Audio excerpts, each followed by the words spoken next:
walking through all the steps today. You'll actually get, we're going to review CalTPA 1 with a little caveat about CalTPA 2 for multiple subjects.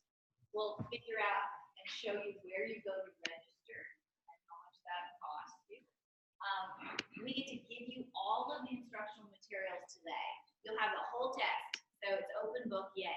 So it's not like RICA or the CSETs where you have to study and memorize anything.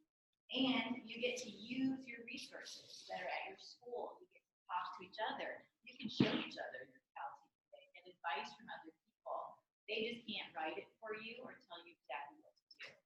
So your university mentor can help you as well. And professors can help you in classes. They just can't give you real direct answers, but they can refresh your memory and give you resources about EL students and that kind of stuff. So, yeah, your biggest support is your peers. You can talk, you can show your peers what this is what I'm doing. These are some activities that I'm doing. What are you doing? And you can get feedback with one another. You can look at each other's documents and give feedback. Just we cannot, and other people cannot come in and say, oh, let me use my red pen, do this. We might ask you questions. Do you feel that you have utilized educational technology? Thinking about that, but we're not going to say, hey, consider using this. But if we're not confident in one section, professors guide us. Yes and no. I think we have to be careful to actually review anything. We can't say, yes, that should, it'll pass, because we're not the reviewers. Okay. But your peers can do that. Your master teacher is able to say, if you said, is this clear? Are the steps of my lesson plan? They could say whether they are or not to them. It's a little bit of a gray spot.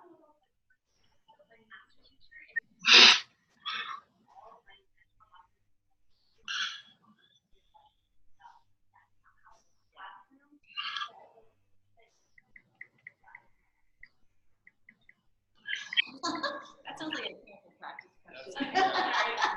Maybe ask me that later. Yeah, that's a tough one. We get to show you the rubrics today, and for the first time ever, exemplars, which is really great. Someone who's got at least a 3 on most of the sections.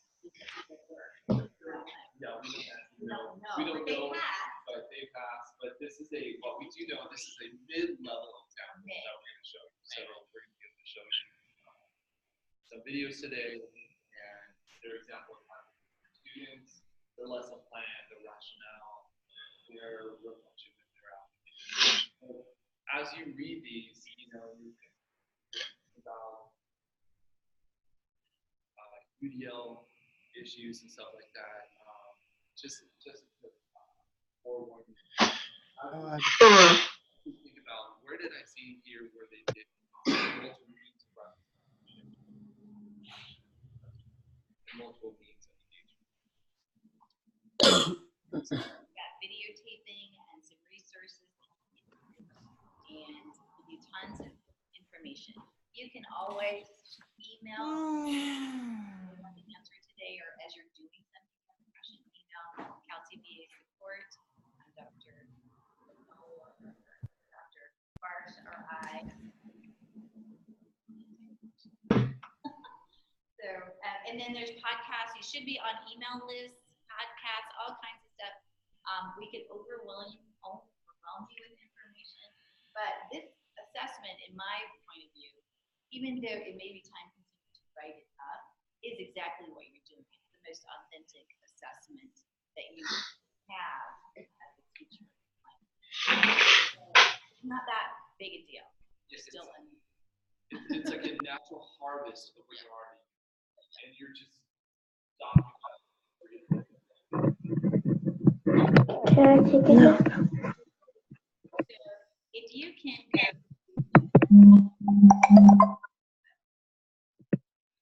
Oh, there's a lot of chat going on. So in this slide, this is going to show you where you go to register.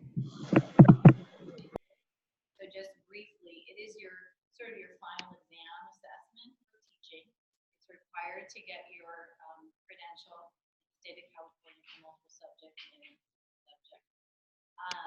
And APU requires it for our sped candidates as well to obtain their credential. And they have their own website, which is the link is there. And have you go to that link in just a minute, make sure that you see it, and scroll. Actually, it takes you there already automatically. And if you scroll down to the very bottom, go ahead and do that now. You'll see it's the button that says register here or something like that. Right? And that's exactly where you're going to go. The test is administered not by us. We don't score it. It's scored by Pearson. And they have, once you register, they'll release the documents to you. Their website gives you some tips for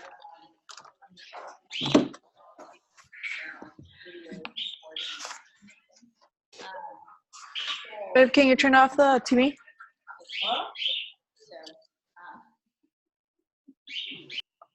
Anyway, so it's a great place to go. It costs $150 per cycle, so just be aware of that cost for each cycle. And there are 2 of them, and they focus on different things. So if you're a multiple subject candidate or a SPED candidate that's going to take the multiple choice assessment piece of this, then you have a decision to make right up front, and that is which one you want to do first. So really briefly, I'll go over what both of them focus on, so you can decide that. So CalTPA 1 is probably a little bit more simple. This one is one lesson where you're really focused on 3 kind of focused students and looking at that emphasis on differentiated instruction and your ability to use your students' assets in the assessment. Like one lesson. CalTPA 2 focuses on assessment. So it's multiple lessons. There are no focus.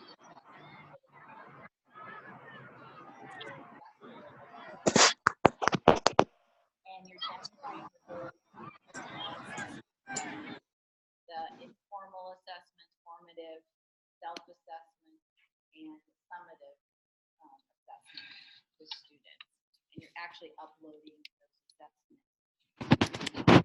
So if you are stronger in math and think, oh, assessing math would be easier than assessing ELA, then I would do math for CalTPA 2. If you're the opposite, then do, it's just which one of those do you think is easier to do, multiple lesson with assessment for? You had a question.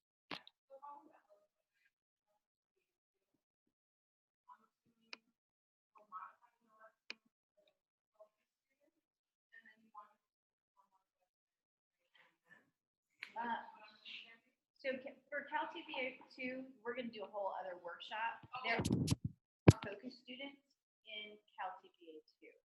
We do have to differentiate still. We have the same class. Well, some of you may be switching classes. So, but you still have to get to know your students, and some of the same things are exactly the same. The first part is very similar, getting to know your students. You talked about the informal assessments and the self-assessments, So I wouldn't worry too much about CalTPA 2, just picking your subject area. Which one do you feel strongest on? I might do that in CalTPA 2. Okay. So online they said they can't hear the question, so can we get someone to repeat the question? Okay. So the question was, what's the difference between instructional cycle 1 and instructional cycle 2? And why would you choose, if you're multiple subject, math or English first? And so the response is, it depends on what you prefer, because instructional cycle 2, you're going to film yourself doing 2 different lessons. You're going to have formal assessments, some informal assessments, student self-assessments, and you're not going to have the same focus students. You're going to have students that either exceeded your expectations, met your expectations, or fell below your expectations, and then you're going to have to make a connected lesson depending on which type of student you're going to address in your subsequent lesson, and then film yourself doing that connected lesson. And so, but then instructional cycle 1, you're just doing one lesson plan, one lesson. And instructional cycle 2, I'm sorry, I don't know if we, instructional cycle 2, it's a series of lessons that 3 or 4. it's 3 or 4 lessons. So so just in terms of the multiple subject candidates out there, which topic do you feel more comfortable creating a series of lessons about? If you have a preference, then we recommend you do that subject for instructional cycle 2 compared to instructional cycle 1. But you guys are probably great at everything, so it doesn't matter. Okay. This next slide talks about each of the cycles goes through all of these steps, okay, which is just your teaching cycle. You're planning for your class, you're planning your lesson, you're teaching your lesson, and while you're teaching, you're assessing how students are getting it, how you can understand it. You may do some informal assessment, and then you're reflecting, did they get it? They understand what's going on? And if not, how am I going to assess my instruction tomorrow or the next time, right? So this cycle is in both of them. It has its own unique focus. Cycle 1,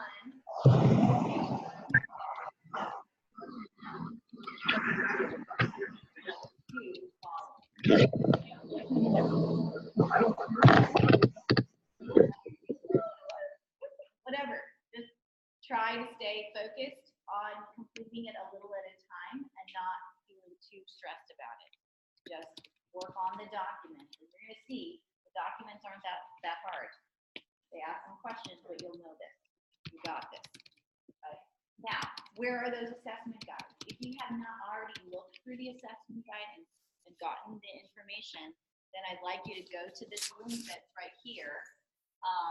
And the links are live, depending on your subject area. Go ahead and download what you need.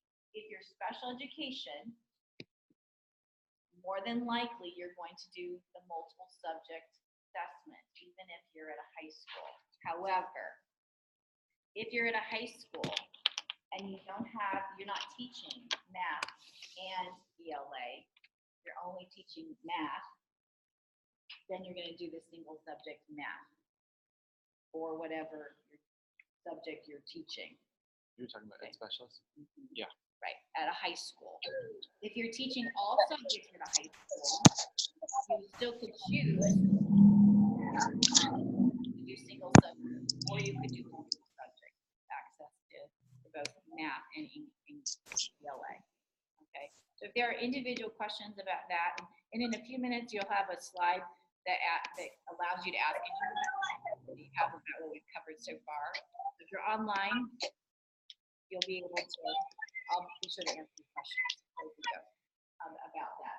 But right now, go ahead and download the file, the whole file, the assessment guide and all of the documents that's for your credential area. You could download those cycles. Just don't worry about cycle 2 yet, but you could download those. These are the exact same forms you're going to get once you pay your $150.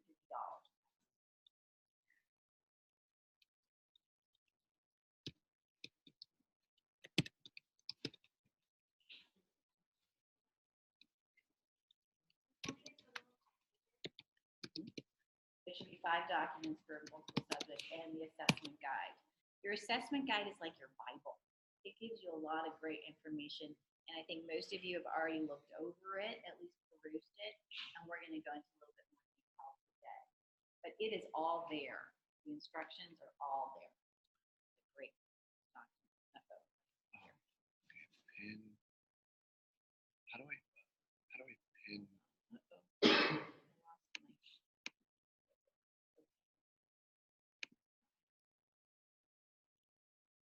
Now, big important detail. You have to be logged into your APU email account. So if you get a link that says you don't have access, switch account.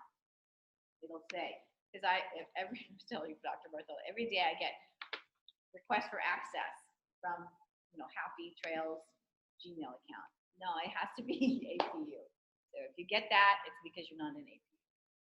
Okay, so the question is, download the file from Pearson when we buy the test? No, they can download it now off Yeah. the link of the slide. Yeah. The slide that you have is a hot link that will take you directly to that file. These files are also on our website. They've also been emailed to you before. There's a link. So we want to make sure you have them. And we're actually going to play with them today. Make sure you can type in them, you know where to type and all of that. We're going to look at that. So download them so you can get access. All right. So I'm going to assume thumbs up if you're in the room and you've done that, you got them. So these files are the blank templates? Yeah. Yes. And so the question is, do we work on the file and then submit it to Pearson? These are Yes. the files that you're going to type directly into. You can type right into these files that we And- just gave you. And just so everyone hears online and everyone hears here, on these files, you're going to have these two little bracket things. We'll show you. And we'll show you, but just so you know, leave those on there because you're going to type all your information in those brackets. And I want you to think of those brackets as indicating the beginning of your thought and ending your thought, okay? Because when the reviewer looks at your work, they're going to look at the information in those brackets. Okay. Yes. Just make sure I get that right. So we're not like typing up our own document. We're just typing right in there. Yep. Yes, You're just use- answering the questions. So this is, I feel like. This is- in the past, they were writing like. In old CalTPA, yes. Yeah, Okay, so the new one. this new- is how yeah. it's done. they want you to use these You're forms. just answering the prompts. Okay. Yes.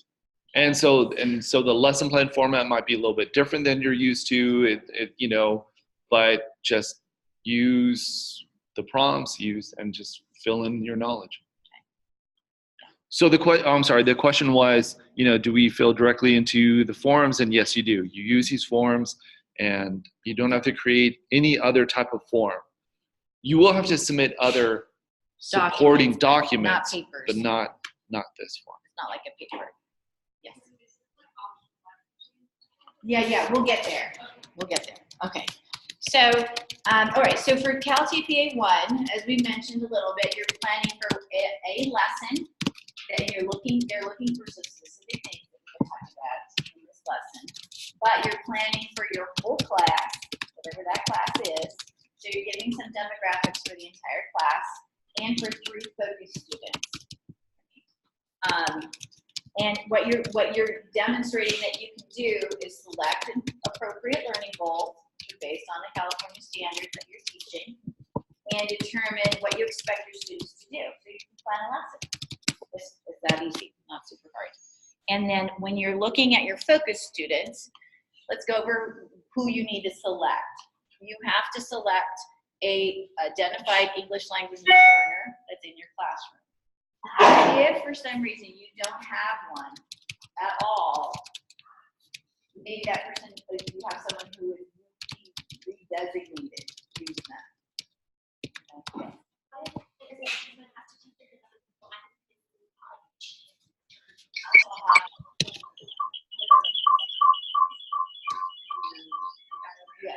Yes, use that person and explain that in the focus.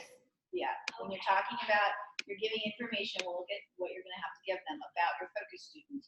I would be explaining that. You're looking for someone who needs support in their English language development. Okay. The second focus student, it should be someone who is either has an IEP 504 or is identified as gifted. So they're either moving ahead or they have some challenges in learning. And most classes, that's not a difficult thing to do either, unless you're in a private school. But everyone should have these people in their room, right? Any questions about second student?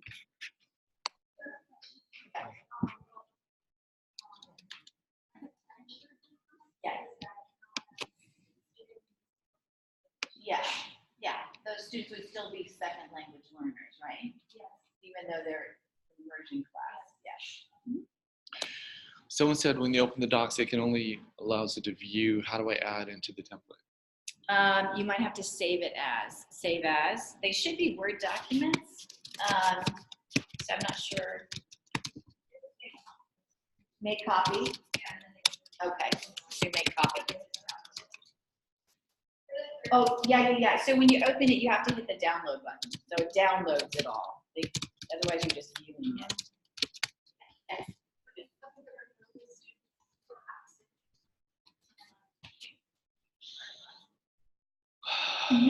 That is a bummer.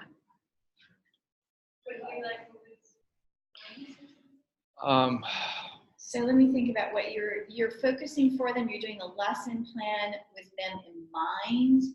You're not necessarily uploading their documents or anything. And we're not gonna identify them. Right, we're not gonna right? designate them, right? We're gonna say, You're oh, not this going to is say mine. this is my no, you're not in the video. So you're not pointing them out. You're not having to, when we get to the video section, you'll see that you're not having to demonstrate how You you're. know, Yeah, No, it's you're not. in your lesson plan. So you're planning for your focus students. I'd almost say that would probably still work, even if they're not there. 'Cause you planned for them. It's not ideal though. I would put that in your reflection. You know, you plan for this day because you can't, as a teacher, you can't control who comes to your classroom every day. And so, and if someone doesn't show up, one student doesn't show up, it's not like you're not going to teach the lesson. Right. And so, I would just provide that in your narrative of your reflection, and then just in terms of your application, you could talk into, you know, what you're going to do to catch the student up, or, you know, how are you going to address allowing them to access the content. But you know what? Let's write that question down, and then because we can email, because we have that weekly meeting with CalTPA. Yes. So That's a great question. Okay, so the third focus student, and then I'm going to answer some online questions that we have too, is anyone whose life experience, either inside or outside of school, requires some additional support, either academic, social, emotional, whatever. Okay, so some of the examples they gave, it's not an inclusive set, is if it's a immigrant, migrant, it could be a family who's moved a lot because they're in the military. It could be a foster child who then doesn't move a lot. It could be a kid who just acts out in some ways behaviorally. You know that there's some underlying issues going on there. It can be another special education student. That was one of the questions. So yes, it can be that. It can be. There was one question. Can it be transgender student? Yes, that would be another example. Yes. bus student, it's yes, Yeah. group Yeah. home, boys home, foster home.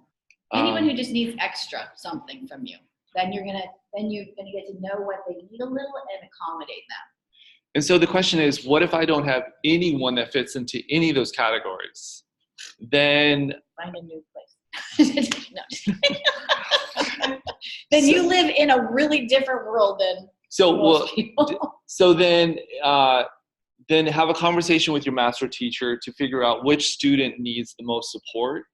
And if you are an intern teacher, then, or if you're contracted teacher, then you're just gonna have to make a determination which student who doesn't qualify for special education, not ELL student, that would need your most support. And then you can identify that person, because while they listed all those examples, yeah, not eligibility, but it can be something beyond that. So. So the question that you're going to type in here, or the answer you're going to type in here, is this question, or whatever question you have, right? Have you selected your focus student yet?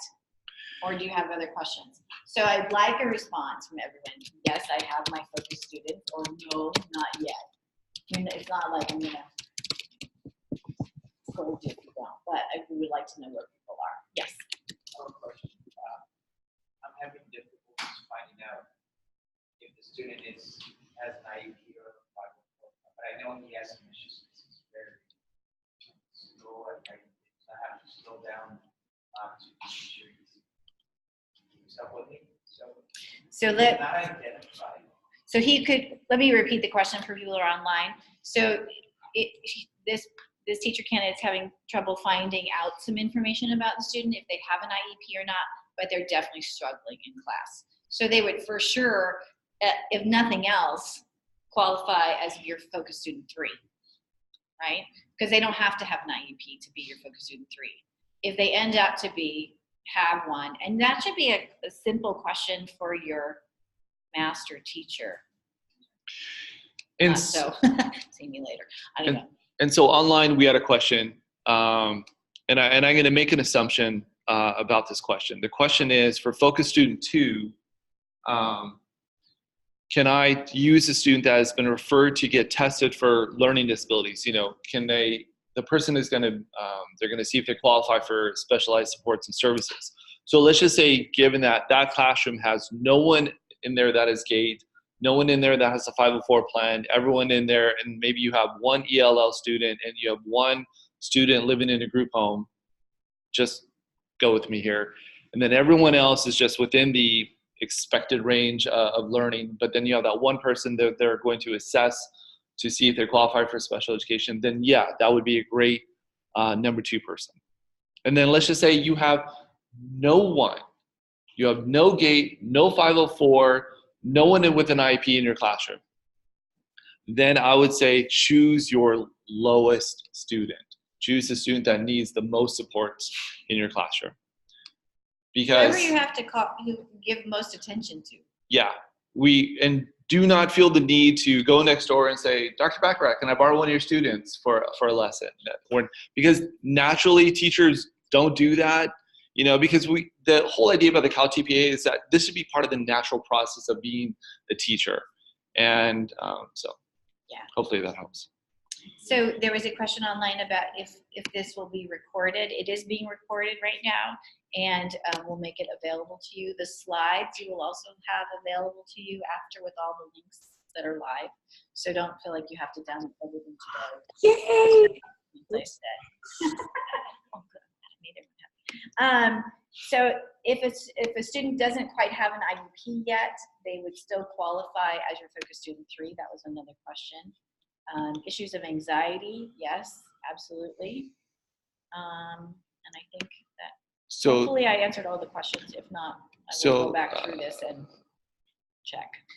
We're going to get into instruction in a bit. And so before we do, one of the questions is, I only teach small groups in my classroom. And so we'll get there. We're going to get there. That.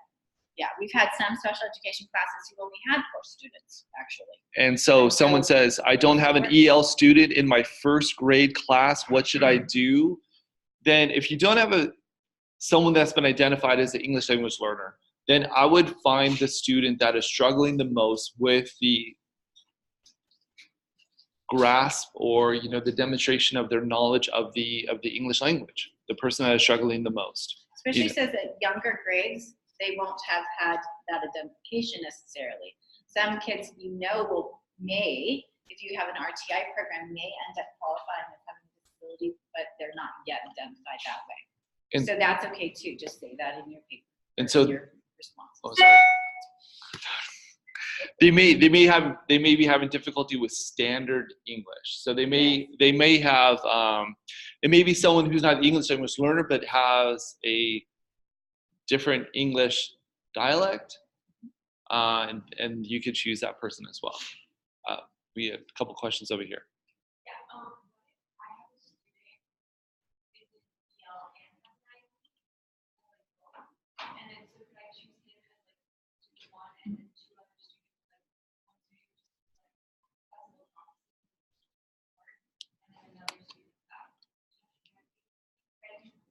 Yeah, you can.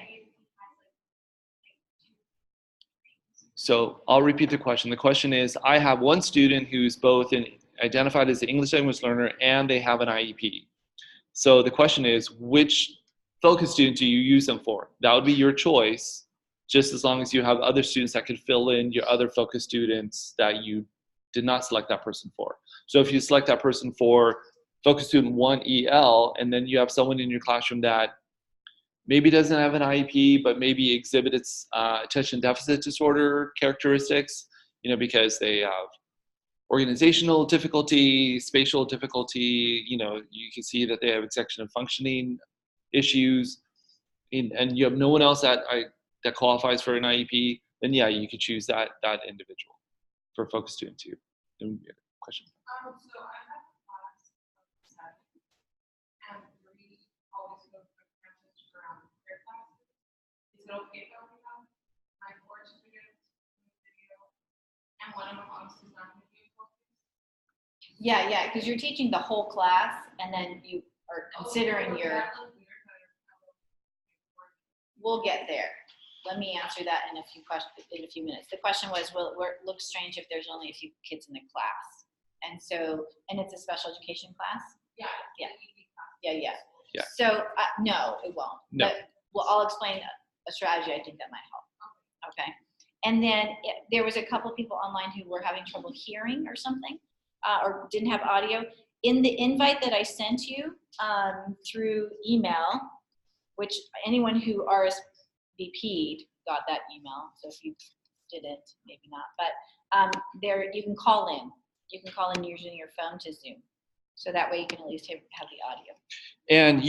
And so for Focus Zone 2, you're not going to submit any identifying information regarding them, meaning you're not going to submit their 504 plan, you're not going to submit their IEP, you're not uploading any documentation that qualified for GATE, no. So, So nowhere where never mind all sitting in the front row. yes. My Focus student is Craig Bartholo, and he's wearing a black shirt today, and he's sitting in the front row. No. And in fact, in your lesson, when you're referring to them, or in your answers related to those focus students, you just refer to them as focus student 1, FS1, FS2, FS3. So when we're editing the video, we don't have to say I'm talking too much. You could, if it pertains to the question that they want you to show, which we'll talk about in a minute. So the question was, if I'm annotating my video, do I indicate that my comments are related to the focus students? And you can talk about that in your annotation. This is a screenshot from the assessment guide, and I think these charts are really helpful for a couple of ways. Let me show you how this works a little bit. Your step 1 is all about planning, which is a really big step for cycle 1, right? And so these are the things that you're going to be doing. We're going to walk through each of them in a minute. And over here on the far right column is evidence that you'll be submitting. So you can clearly see what documents go up for each section, right? So we're going to look at all of them. And if you'll notice, it also says the maximum number of pages that each of those documents can be. That's also in the other part. So right there, it's written narrative and Yeah. more than 90 pages, but that's still talking about. It's still talking about that page, right? Yes, and which we're going to go look at right now. All right, so the first one is to gather information about your whole class and your 3 focus students. And how do you do that? You're going to be looking for information, but you're going to write that information in this document that says Getting to Know Your Students document. So go ahead and open that. You should have downloaded already. We already did that part. And I want you to look at the questions that you'll be answering about getting to know your students. And see if any of that is unclear. Most of these questions will be answered by your master teacher. So how you get the information, we'll be chatting about, but yes, your master teacher will have a lot of that information. Also, there's files, there's documents, there's you talking to your students, however they get to know their students. And if they don't get to know them very well, then you might want to plan an activity that might help you with that. And we're going to brainstorm some of those ideas in just a second. Because the best teachers dig a little deep to know their kids.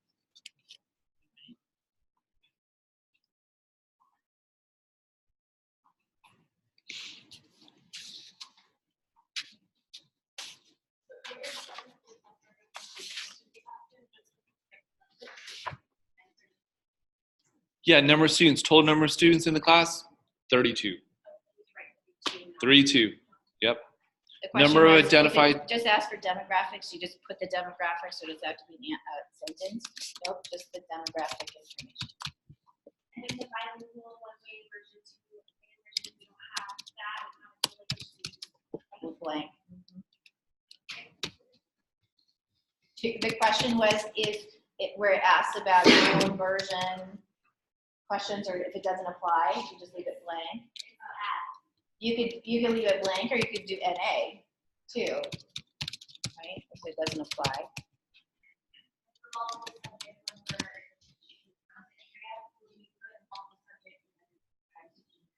Yeah. Right.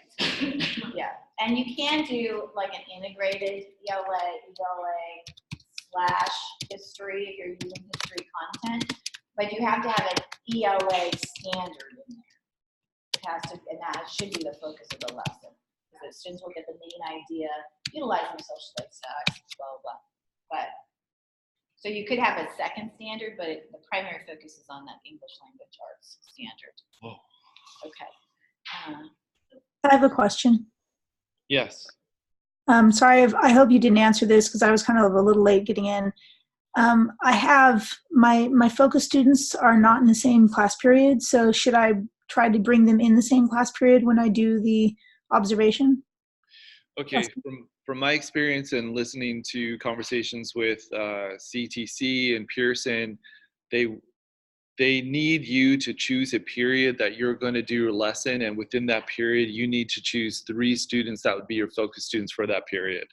So while you may have an excellent candidate for focus student 1 in period 1, focus student 2 in period 2, focus student 3 in period 3, you're going to have to choose one of those periods where one of those focus students matches directly with what they're asking, and then you're going to have to select 2 other people for focus student 1 and focus student 2, and then just videotape yourself teaching that lesson in that period. And so they may not fit exactly into the examples that they want. So you have to make a determination which one of your focus students you want to match exactly, and then look at the composition of your course, of your enrollment in that class, and then choose 2 other people to fit the 2 other categories. Does that help? Yes, thank you.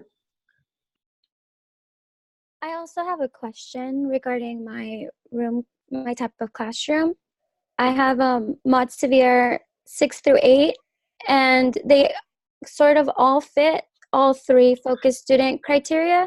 So for my focus student 3, can I use a student that needs almost total motor and or physical support throughout the day? Yes. Yeah. Okay. Thank you. There was a question in the form. It said about prior knowledge. Is it general or specific to the content? And the example was biology. So in there, what's their prior knowledge about the subject you're going to be teaching? It's pretty real. I mean, you can put some general information in there, but they're asking about, kind of, did they understand the prerequisites for that standard or that objective today? You don't have to obviously list everything that they know, but do they have any experience with this topic already? And remember, your lesson could be, your lesson could be the middle or the end, right, of a unit. So we've been studying about X, Y, Z, and the majority, 80% of the class are, tracking with us. We've learned these concepts already. Okay. We have a question here, then here, and then here. Okay. Go ahead. in the document, it has number of identified English learners, and then right under number of standard English learners. Right. So standard English is native speakers, is what they mean. And then EL learners is your students whose primary language is not English. You look confused. Say it again. Okay. Did I misunderstood? Yeah, no. So just like 5 English learners, and everyone else. Yes. Right. Right. Exactly. Let me repeat the question. How was it worded again? So they have how many standard English learners? Those are your native English was first language people. right? And then everyone else who is an English language learner is learning English. So those are your primary language is not English in your class. Okay. There's a couple other questions. Yes. You just mentioned that we could record the No. I mean, like in the middle of a unit. You're doing one lesson, but if you've already been teaching photosynthesis Okay. and you're now at, step 3 of Okay. photosynthesis, yeah. Okay, I just wanted to clarify. You have to record the beginning of it. You have to record the entire lesson for that day, Okay. but it's just one lesson. Will That- it send my We'll get there. Hold that one. Hold that question. Yeah. So I was looking at the steps. So there's step 1, 3 pieces, and then there's step 3 and step 4. I don't see a step 2. I'm sorry, where are you? CalTPA. Are you talking about the whole CalTPA process? So you got 1A, 1B, C, and then 3, 4. Oh, I There's see. Step 2. Step 2 is your lesson. Yeah, you're filming plan yourself. And your film, yeah. Your step 2 is It's a teaching. video. Yeah. We'll get there too. Okay. Now, online folks, or maybe some of these are here, there's a lot of people not responding to questions in the Pear Deck slide, and I'm not sure if that's because you can't get there, so we'd like you to get there if you can. And the question was, were you able to download it? And do you have any question about the document? So, And you can say no questions, that's fine. So I'm going to speak into a little bit about standard English learners. And so sometimes standard English learners may be identified as students that can be identified as African American, Mexican American, Chicano, Indian American, Hawaiian American, where growing up culturally they spoke English, but maybe it wasn't the standard English structure that is being presented in the school setting. Does that make sense? But how would they answer the question? Would they be still considered distinguishing? They don't have strong speaking skills, but would they be still standard? So I have a few students who have leveled out or staged out, they passed LPAC. Do I consider them EL still, or do I? I would, for that question, I think I would still consider them EL. Yeah. I'm not sure it matters a whole lot. They're not checking that. Yeah. They won't count. Yeah. Prove it. That kind of thing. So, all right. Did you have another question? I think I got it. You think you got it? Okay. So let's talk, just strategize how you can get this information a little bit. Where can you get it? What kind of specific information is good to document on there?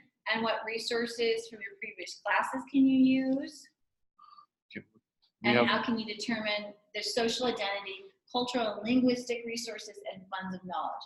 Because I think that's where, like, if I'm looking at this, I'm like, oh, well, how do I find that? What does that mean, even? Funds of knowledge.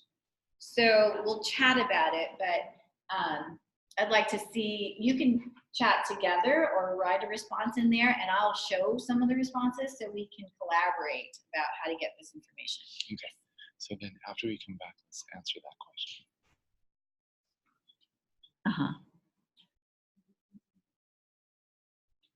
Because there's that page requirement. So Yeah, okay. We'll do.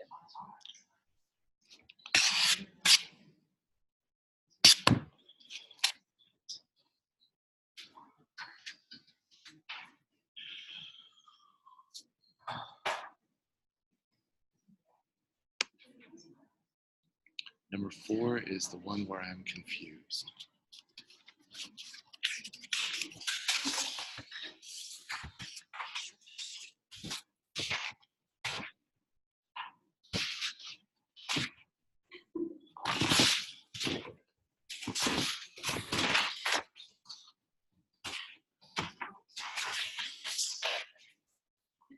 Four on the slide. How can you determine the student's social identity, the cultural, linguistic, and other knowledge? We'll go there.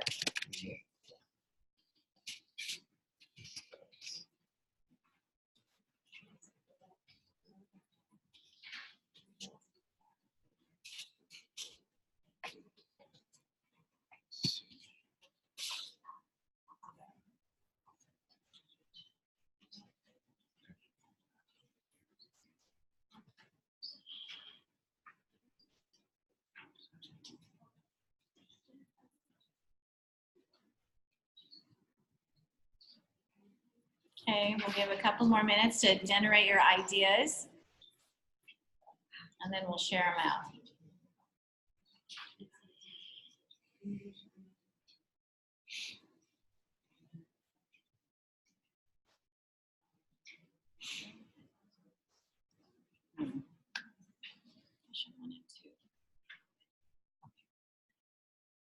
So there was a question online about the information I'm asking for here.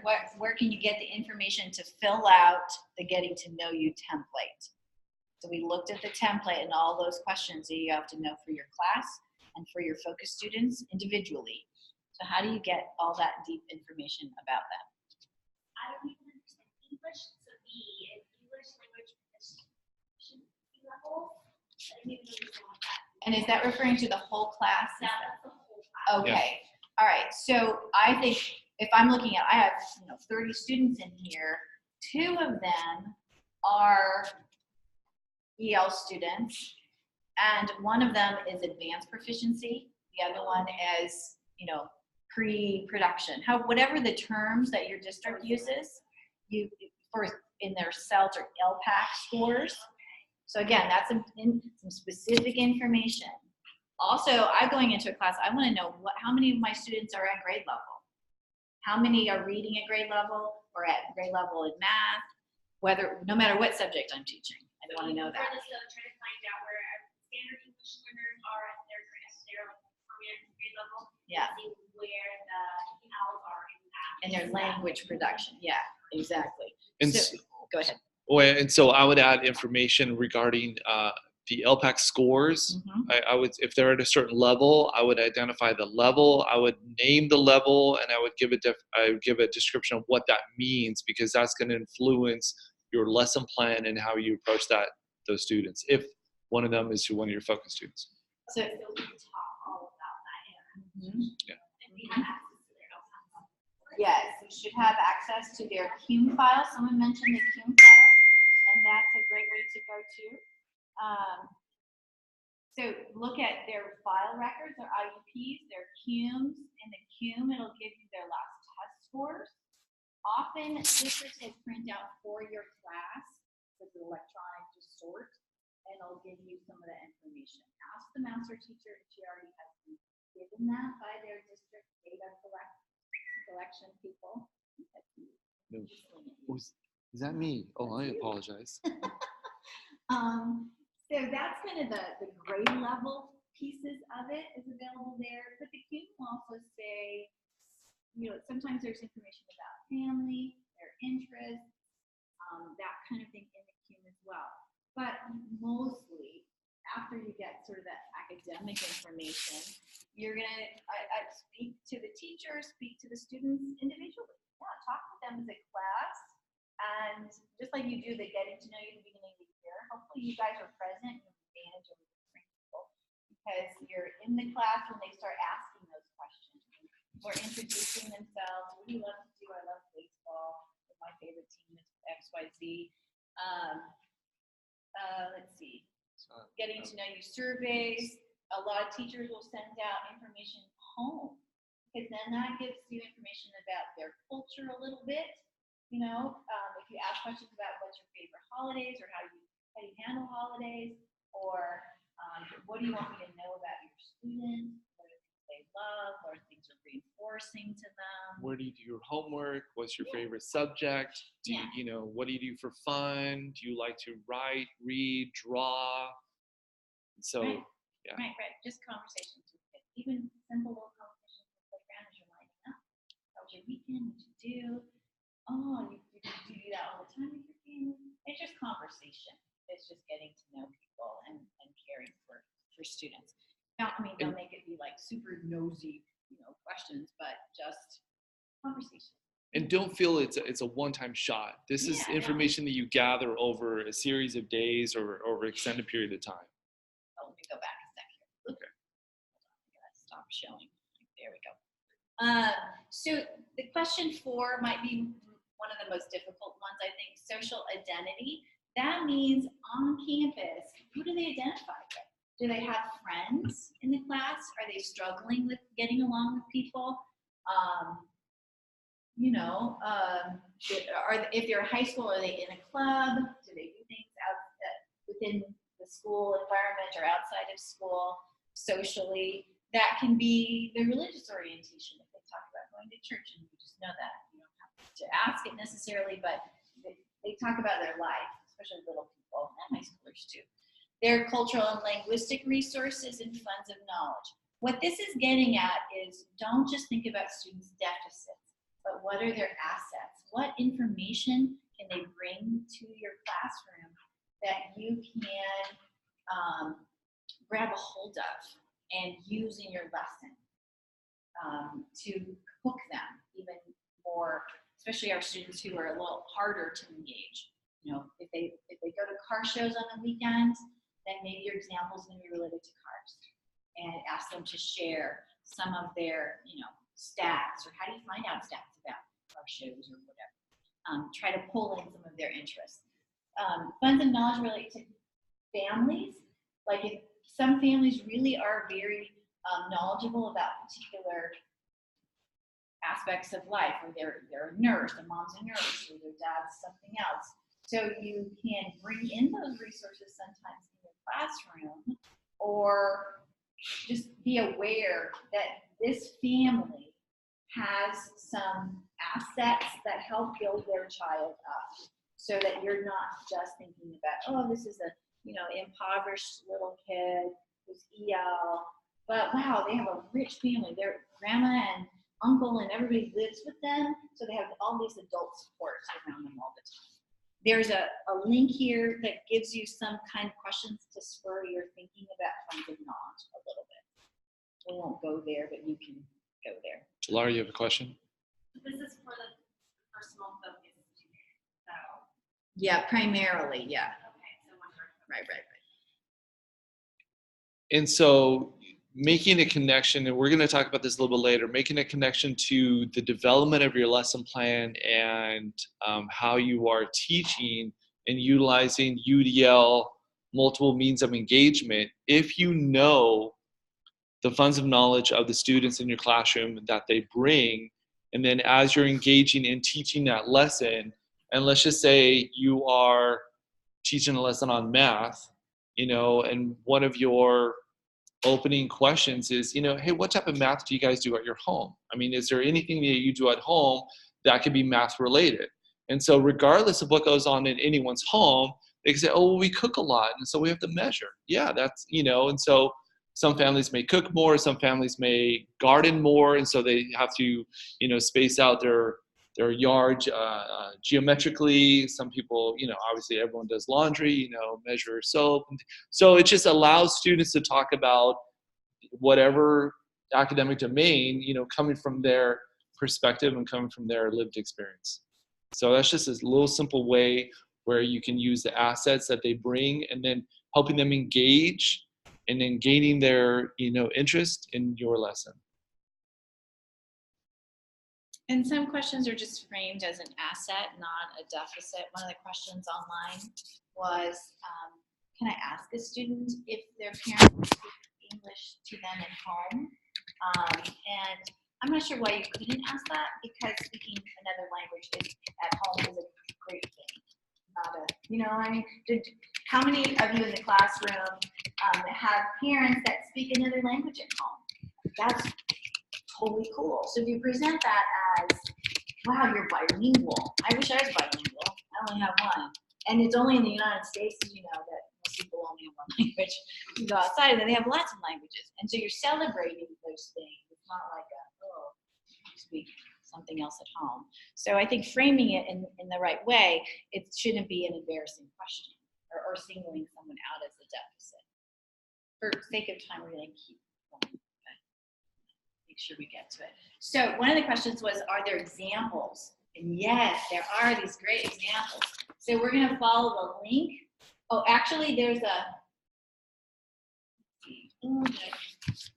There's a link. There's the link. Go there. Getting to know your. But there's actually a whole file. So I'm hoping that link. No, but you split up in different ones. Okay. So if you click that link, you're going to be able to see the exemplar. Now this person did pass, and so we don't technically know the score, but we know the score had to be, at least a 2 or higher on the rubrics, and we're going to get to the rubrics later. And so if you can click on that link and take a look, gander on what they have written.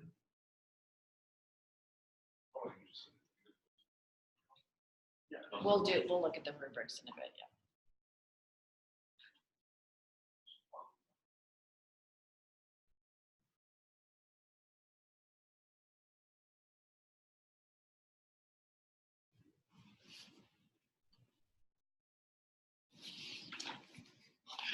I thought the dinging was your phone. And then I realized that was my phone. So I apologize. Okay, this is where you'll see the brackets and how the student typed right in the brackets. There was a question online about the page length. So it said that this document could be no more than 9 pages long. It by itself, some of the questions are kind of, 3 or 4 pages? It's 4 themselves, pages 4 itself. pages, just this itself. So that gives you 5 pages of text. Most aren't that long. So you don't have to write pages and pages to pass this.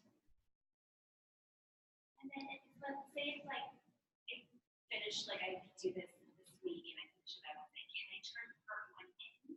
Or do I need to turn everything in? You upload it all as a whole. Although I'm not sure, you might be able to upload it a little bit at a time. It's just better to upload it all. Okay, it's just better to upload it all at once. Okay. Yeah. Like it's actually on the. Upload it once, upload it slowly and methodically. Yeah, because if you upload the wrong document to the wrong thing, then that's. Like we like did one part wrong, or not loud, like did you like get a chance like There's. We'll get to the grading, yeah. Yeah, the grading criteria in a second. on the envelope of your numbers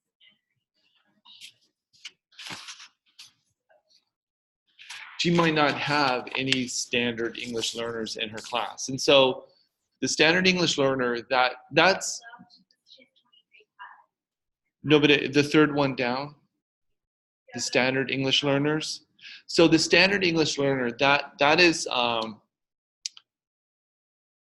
it's relatively new and not relatively new. It's so if you come from a family where you're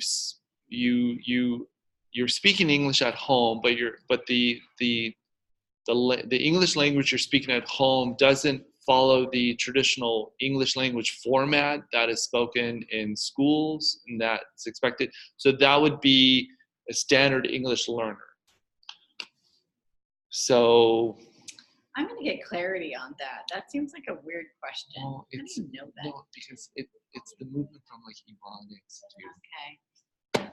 So okay, But to give you that's a judgment call. to Like, gi- oh, you speak standard English and you don't. Why wouldn't they use EO? Why wouldn't they use English only? because okay, so it standard English kind of moved from. Does anyone remember the Ebonics movement? Old. Okay. So, well, I mean, Oh. the No, people, this is only in California. it's only in Jeff. California. So, I mean, people could be anywhere. So if you're, if We'll it's get a- clarity on that one question. I think. I don't know how you judge that. It's kind of like code switching. code switching of different dialects of English language. You're not, and so here's my recommendation. Go to your district and see if they have a document on how they operationally define standard English learner. And do they have any form or any type of evaluation or assessment, or is it just observational? And so therefore it's the judgment of the teacher. So I would investigate your district and how they have decided to identify students that are standard English learners. We're gonna keep moving. We have the exemplar. There were some great examples in there of the cultural, linguistic strengths, interests for all the focus students. So that's awesome. We'll have time for questions too in a bit. The next section you're going to be looking at is that you're using your standards and the California framework to develop one lesson plan focusing, now this is for multiple subjects, the one I copied. So it'll focus on your content area. We've already talked about your choice of which one you're going to focus on if you're multiple subject or SPED. And then what you're going to upload versus evidence to be submitted is a lesson plan. You can use the template, and there's a live link in here to the template, so you can take a look at that. There's also a live link to a direct instruction template that you used in 501. Don't think back, right? That sort of outlines student activity, teacher activity, and differentiated instruction. How you're going to differentiate the UDL components and all of that. Right? So you can use either one or something else. Your upload, so there's not a typed document that you have to upload here. You can go off their template, that's fine. Or you could upload the template from TaskStream if you're really comfortable with that one, or something else, and as a PDF and upload it. Get safe to use. Yep, if you're comfortable with that one. As long as I would just make sure that it has all the components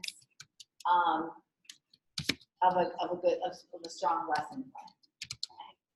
So I would hit those links and look at both of them, the resources that are there for you. And then we're going to talk a little bit about some tips on doing your lesson. Oh, by the way, you can use your curriculum that is available to you. You don't have to just make up something. You cite it if you're using your Hoop Mifflin resources, and if from that text, just cite where you got it. Now, you're not going to take it right off the shelf and teach it exactly that way because they don't know your focus students. They don't know your class. And so that's where the magic happens, is that you're going to tweak it. You're going to think about Jimmy and his attention issues and how you're going to modify that in your lesson. But you don't have to reinvent the wheel or do some really wazoo, all the bells and whistles lesson. It should be just the next lesson that you would normally teach in the course of your scope and sequence for clinical practice. Yeah. How would you say, would you just use it as a reference at the bottom of the? Yeah, or right in the paragraph. They're not looking at, oh, is it APA style? They don't care about that. Just that you're giving credit. We just change everything into our own words kind of thing, but we just got a lot of like ideas. Nothing to do, just use it as Yeah. resource then. No, exactly. Just at the bottom of it. Yeah, that's fine. That's fine. Sure. Okay. Have you had a chance to look at those templates? Okay. All right. So the question is, so some tips. Use a whole class instruction when possible or where possible, because they like to see you teaching your class, right? Explain pretty much in details what you're doing in the lesson plan. When you are experienced teachers, you're going to be taking notes and kind of have an outline of where you're going. You'll have the curriculum, notes of the curriculum, blah, blah, blah. But for now, just like in your coursework where you had to do a detailed lesson, it's going to be like that. Right? So that the assessor knows exactly what steps you're doing. I've seen some people kind of script it. I'm going to introduce this idea by saying X, Y, Z to my kids. Think about those steps in a hook or an anticipatory set, input, guided practice, if you're using a direct instruction. Now, if you're in history or if you're in science and you're using another kind of lesson that's more discovery-based, different pedagogy, that's fine too. Just find a good template for that pedagogical model lesson with thorough and detailed there as well. So there are some classes that don't do a whole lot of whole class instruction. And that's okay. You have a kindergarten class that we are doing a lot of stations. We have little small groups that are rotating around. There's a special education class that's more one-on-one or two-on-one. That's okay too. Especially when you consider though, that your lesson plan is for your whole class. The lesson plan is for all 7 students in the room, right? But each student group may have a different activity going on. So your lesson plan needs to outline that and why you're doing it that way in the rationale section. So when I did a lot of special education station teaching, I would give direction. You had to give directions to every instructional aide that's in the room. That was my lesson. My whole class lesson was directing all of those activities, and then what I'd be filming would be probably my instruction to my small group.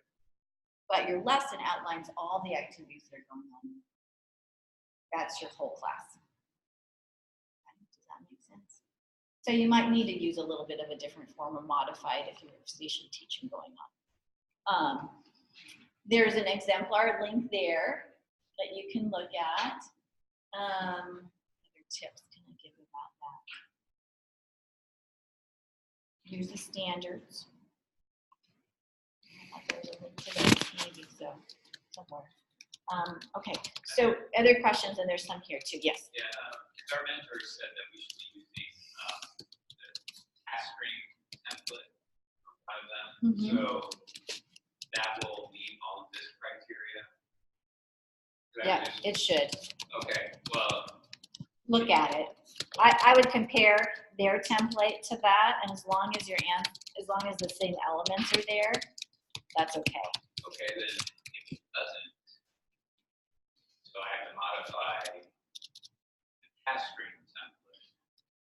I mean, I guess that's where I'm getting, we're getting direction from our mentor on how to do something.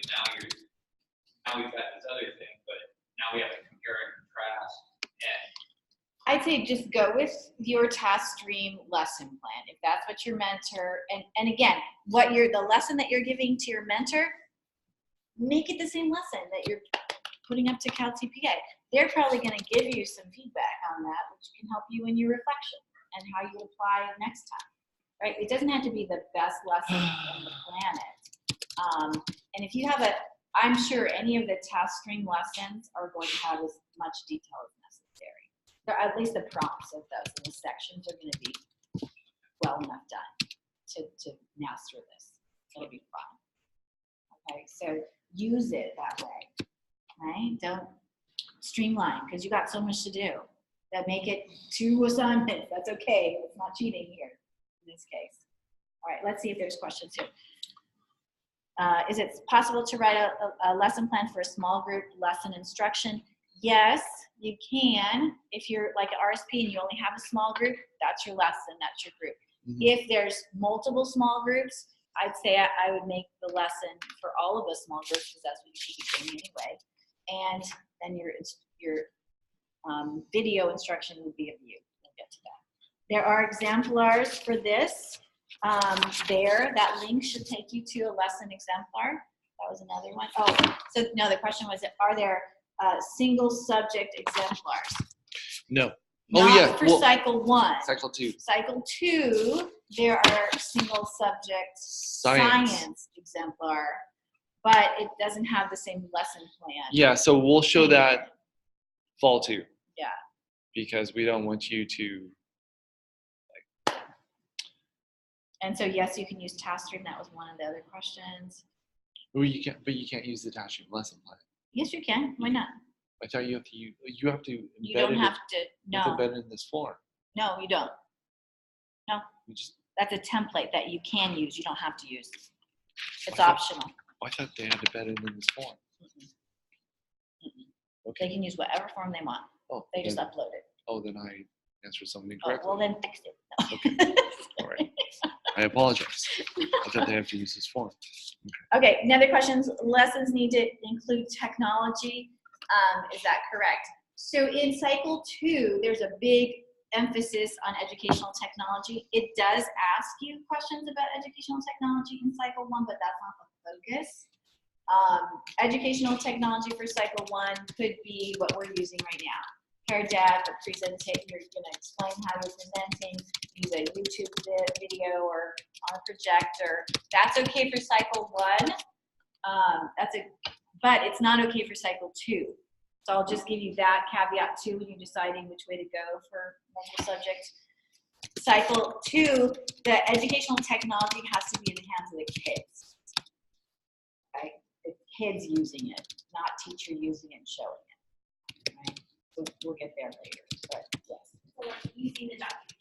Yes, that's fine for this. Yeah. And there's a question about what you used. Okay. Oh, in the exemplar it says, what does SWABOT mean? Dan, you know this one, right? SWABOT. Students will be able to, if you took Dr. Bradley, you should know what that means, right? SWABOT. What students will be able to blah blah blah. That's what that means. Huh? You can use that. You can, apparently. Yeah. To be clear to my assessors, I might use it and spell it out once, just like you would in another acronym in a writing paper, and then use it ongoing, but just to be sure. We use it, but I don't know if everybody else does. Okay. And okay, so it doesn't look like there's any other questions there or in the room.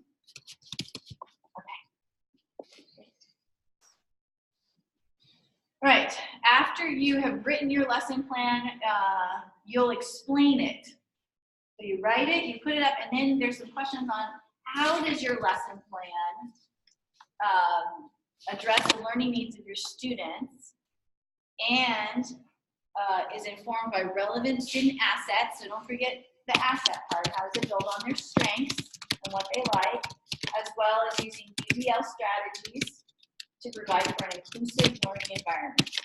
And how you're going to demonstrate that it has done that and explain it is another template. It's called the written narrative lesson plan rationale. Okay, so you have your lesson plan, then you're doing this template about why we did it that way and how you met the needs of your students and your 3 focus students. Okay. So this is CalTPA is heavily built on UDL principles. So, which is universal design for learning theory and practice. And you should have gotten some instruction on UDL within your coursework. And and Dr. Bartoli is going to remind you a little bit about UDL.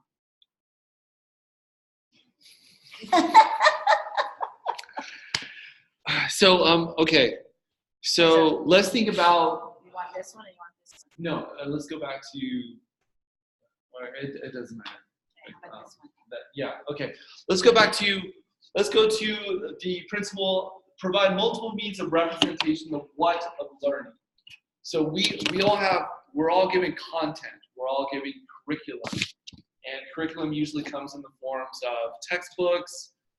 Sometimes it might have videos, but usually it comes in these, really large textbooks, planning books, and things like that. And so our students have either workbooks or textbooks themselves. And so let's think about how textbooks are usually created. They're usually created with a certain font. It's usually black ink on white paper. And so let's, for example, think about how we might need to change the representation of the information for different students.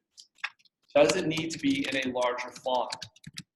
Do we need to make copies of papers and then use a different colored paper because it's easier on the eyes?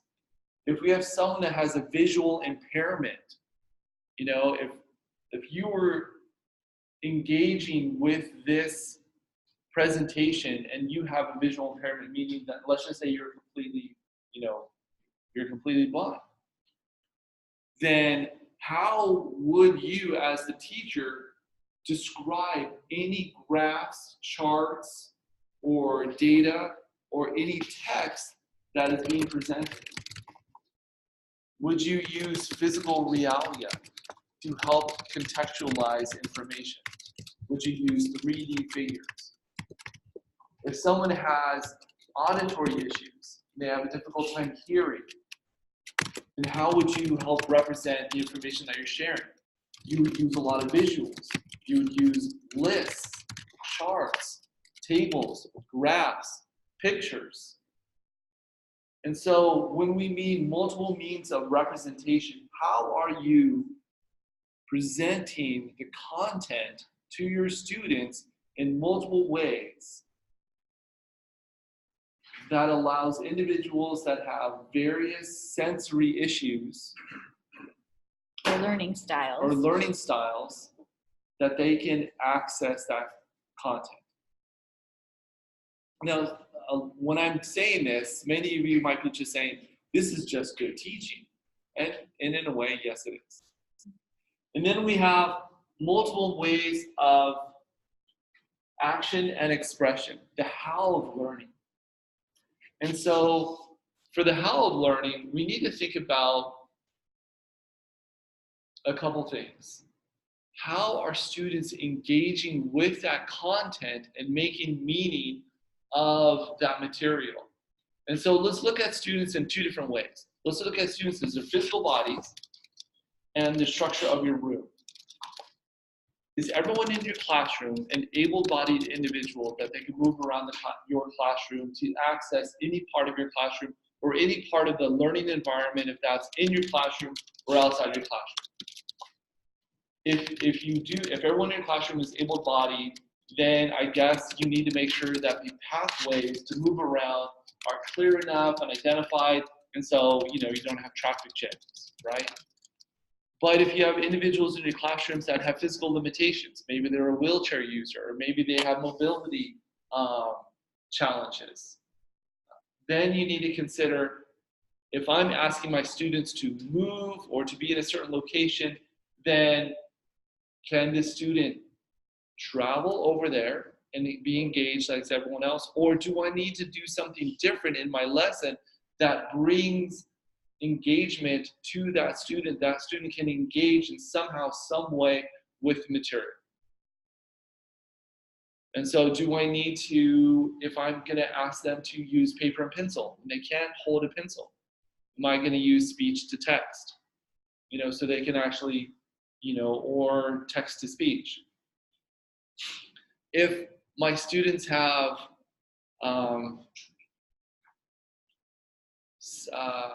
executive functioning issues and spatial organization and strategic planning issues, do I use non-linguistic representation? Do I use mapping? Do I use charts? Do I use graphic organizers? Do I use, if I'm helping them create content, do I use sentence stems? Do I use peers in helping them? Do I have them work in small groups? Do I do as myself as an adult, do I do different models on how to solve this issue, how to write this paragraph, how to solve this problem, how to do this science experiment? Do I have them try this new knowledge in new novel examples, new novel approaches, so they can learn how to transfer their knowledge from one example to another? So in my class, my master's, they're making laptops, and there's a lot of things that they have to like cut out and repeat. So there's like 4 students that are really slow. My master teacher had me cut it out and cut it all together, so all we have to do is fill out the information. Would that be something? Yes, that would be scaffolding for that activity. Yeah. Okay, so that would be part of the how. Yep. Right. And Even things like cooperative groupings, where you group strategically students who are, maybe a struggling English language learner with competent English language learners, or you're making decisions about groupings to support each other. That's a UDL strategy right there. And so the why of learning, the multiple means of engagement. So this kind of gets back to getting to know your students. And so because you want to grab excitement in the beginning of your lesson, right? And so, having an idea of understanding your students, where they're coming from, what the current knowledge is, and whether they're going to be engaged with this material or not, that gives you a really good understanding of how can I get their attention? How can I make this information something that they can be excited about? And also, what do I know about them in terms of their what they're bringing to the table in terms of their funds of knowledge, their culture, their gender, their identity, and then what am I doing as a teacher that's really tying into that? That helps create engagement. Are they having any connection to the content, to the material that you're presenting? How are they having any personal connection? Because what research shows is that if they don't connect to their prior knowledge, they're going to have a really difficult time learning new material. And so understanding where everyone's different funds of knowledge comes from allows you as a teacher to, and you can do this in general fashions, but connect to your students' prior knowledge. Additionally, are you creating a safe learning environment? Are you thinking about the barriers, not only physically, but emotionally and visually, to create a safe learning environment where all your students feel comfortable, lower their anxiety level, where they feel open to engage in the material? There's a great online question, because we're SPED folks, so we are always thinking of that. The question was, what if I have a very high achieving academic group? How do I use UDL there? Or I don't have any of the needs that you're talking about. So I guarantee you that even though you might have a high group, you have students that like to have choice. How do I, because when we're talking about, in terms of that high group, you may be doing more UDL just in terms of how they're engaging. Because in how they're engaging, you can actually allow students to choose. For example, and this is for everyone that's present and online, in the documents that you have in that exemplar, she is actually talking about a lesson about, she's reading the book, Cloudy with a Chance of Meatballs, right? And she wants them to write an opinion piece. And so when I was reading this and I was thinking of UDL and I was thinking of student choice and having students be able to monitor their level of engagement and their own expectations, I just thought, could she have said to her students, hey, for those of you who want to write, 8 sentences, this is what your format could be. For those of you who want to write 6 sentences, this is what your format. For those of you who want to write 3 sentences, which is the minimum expectation, here's where you are. And so you actually can have students gauge, how much do I want to be the minimum, or do I want to challenge myself and I want to write 8 sentences? And so for your high functioning students, you may have something like that, and you may also have where they want to express themselves or gain access to the material in different ways. Do I want to gain access by video? Do I want to show a video? Do I want to create a video? Do I want to create, a written document, a drawing, a comic strip? And so it's more about the production and just in terms of how I am showing, I'm making meaning of the content. So UDL is not necessarily a special education tool, although it certainly benefits, but it was designed to meet the needs of all the learners in your class, including your gifted and talented learners in the room, so that they're stagnated to just the standard lesson. So the ways that you can differentiate include differentiating the goals, differentiating the materials that you're using, differentiating the assessment that you use for different students in the classroom are some examples. And there'll be some podcasts that dig a little deeper in UDL, but we just wanted to give you kind of an overview of refresher. Quick question. When Yes. you differentiate like that, what's the best way to have fair grading? The grades that when you assess them. I mean, when the assessments are that different, how do you grade that fairly? So the question was, if you're differentiating like that, how do you grade fairly?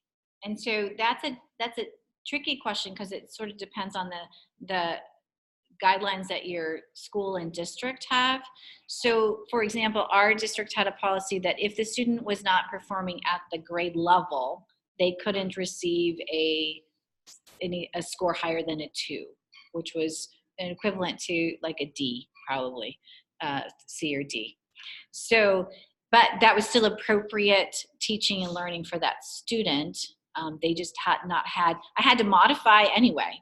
I had to modify to the level that they were at for their objective.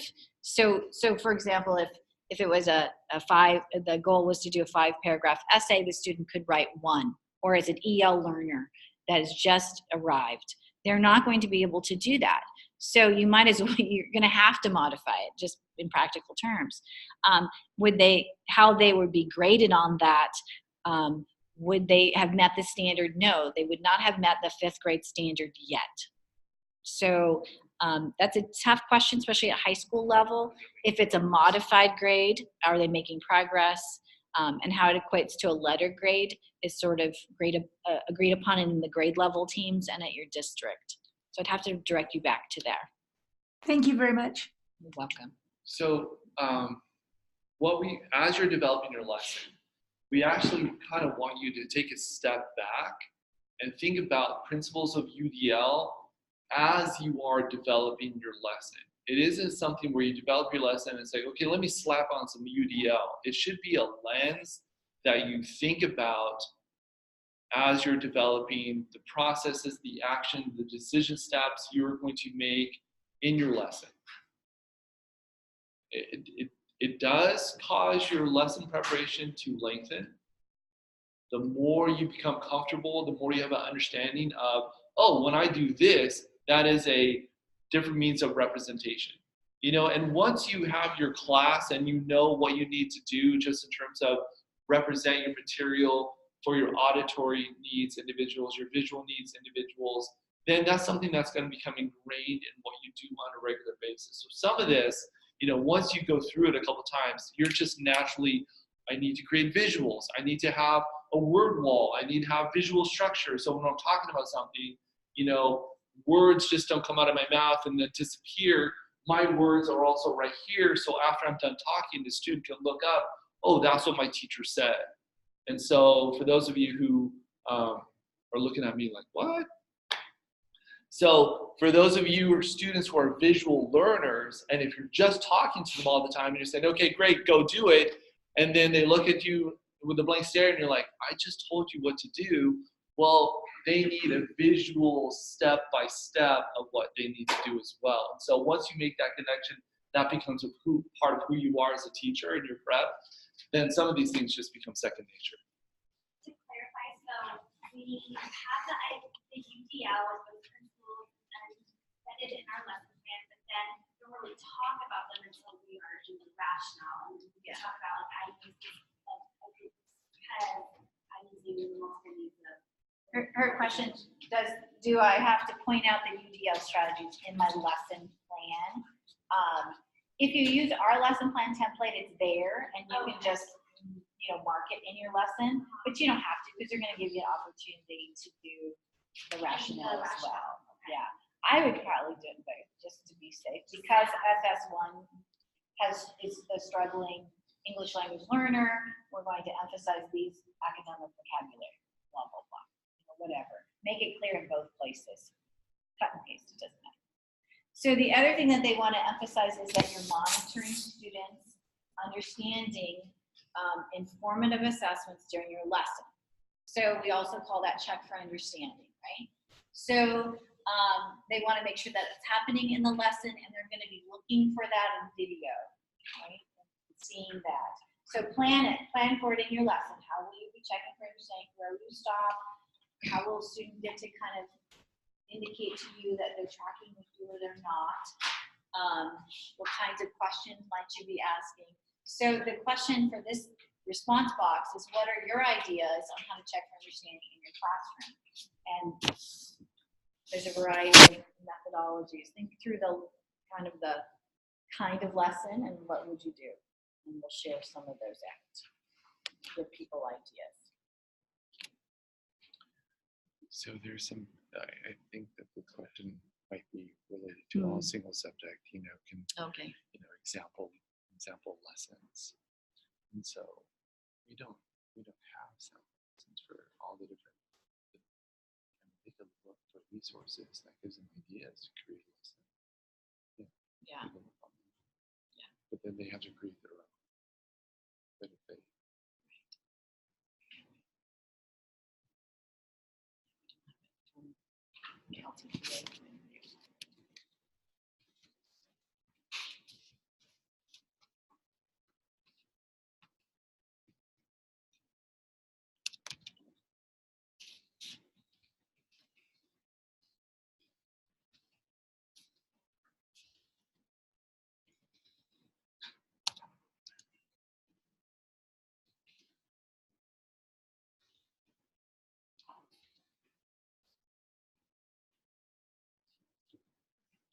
Just another 30 seconds to kind of type in your response there. I appreciate everyone who's giving such great ideas.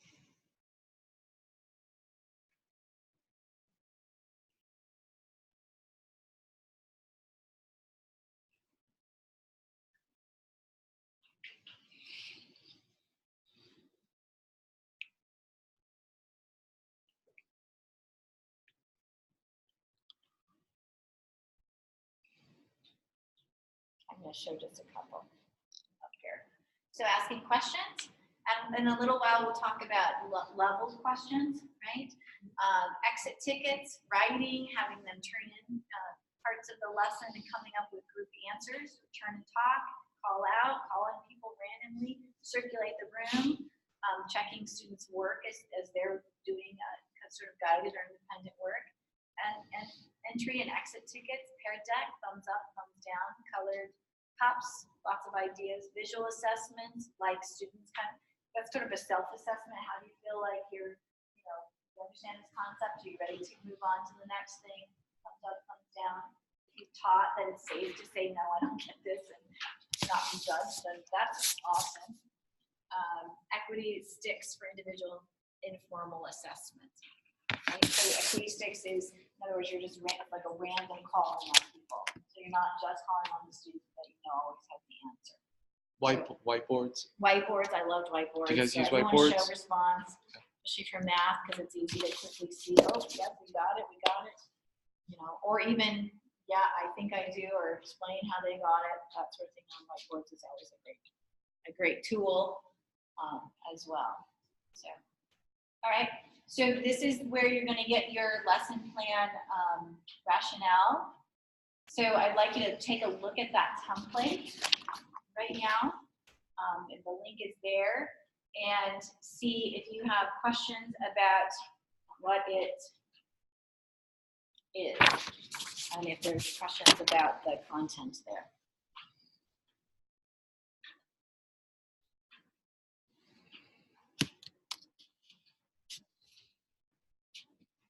Don't forget students' access, not just their needs.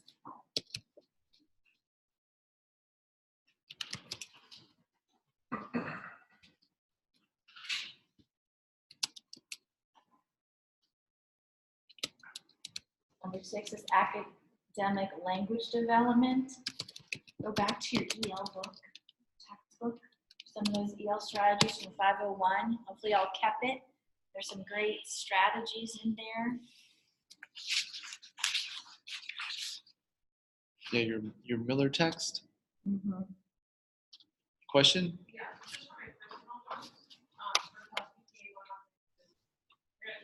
getting students lesson plan, like the explanation, like our actual lesson plan, and Yeah. our lesson plan rationale. That's right. Correct? That's right. what your CalTPA, with the video, of course, that's gonna be your There's And two two other more. little parts, but Two more. yes, We're reviewing it right now. Yeah. Reflection. Yeah. Okay. yep, Yeah. you got it. So You are tracking correctly. Okay, now it's review. Yeah. So the question was just a list of the different documentations that you're going to submit. You're going to submit your getting to know your students. You're going to submit your lesson plan. You're going to submit your lesson plan rationale. You're going to submit your reflection.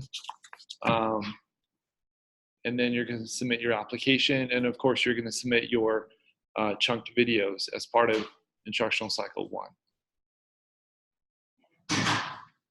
As you're looking at that template, what resources or strategies do you recall to build on the academic language?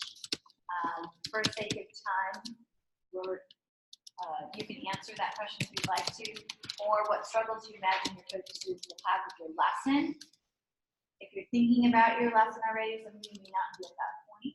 But where they will have a challenge is where you're going to build in some of the UDL strategies that can assist.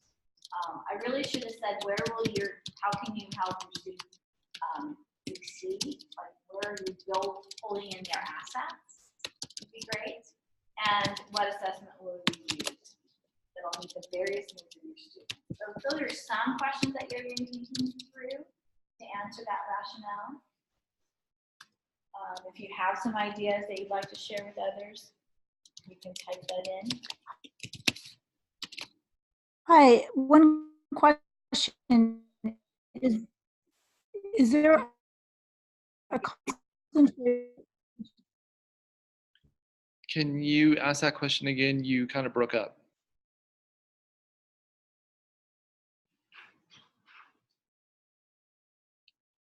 Hi, quick question listed, but where can I access all of these documents? Thank you. All the documents? I was looking on Canvas and there wasn't yes, the documents. Okay.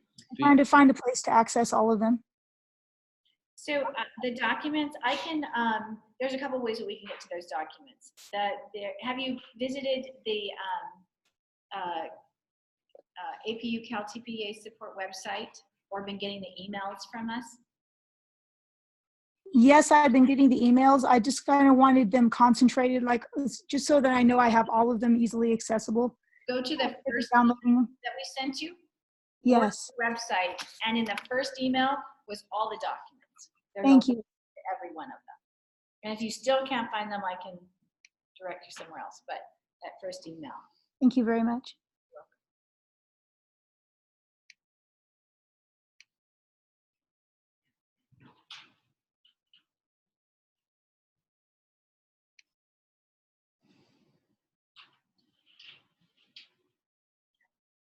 For sake of time, we're going to move on to that.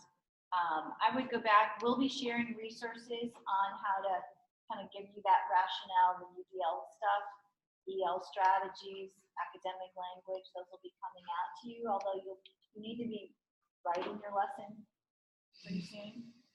We all are starting to do teaching in the classroom already, so it's a great time to look through that. Look at the exemplar here, and then if you have any questions still about this particular rationale page, type those in. So while we are taking on teaching, because like this is already a lot for us to do the world of teaching should we be planning, like, should our master teacher kind of like all the different lessons of the teaching, or do we get the those too? She said that she wanted me to start teaching but I can like do everything. She wants me to plan everything and execute it, but like top of all do how is this and multiple lessons a day for her class and then teach them and then do this and then our other students. So this is one of those lessons. Right, this is one. Yeah. Yeah. Right. Right.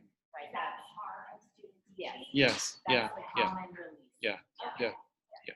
So the question was, you know, as you're in your student teaching with the master teacher, you're eventually going to take over teaching the whole day for a number of weeks.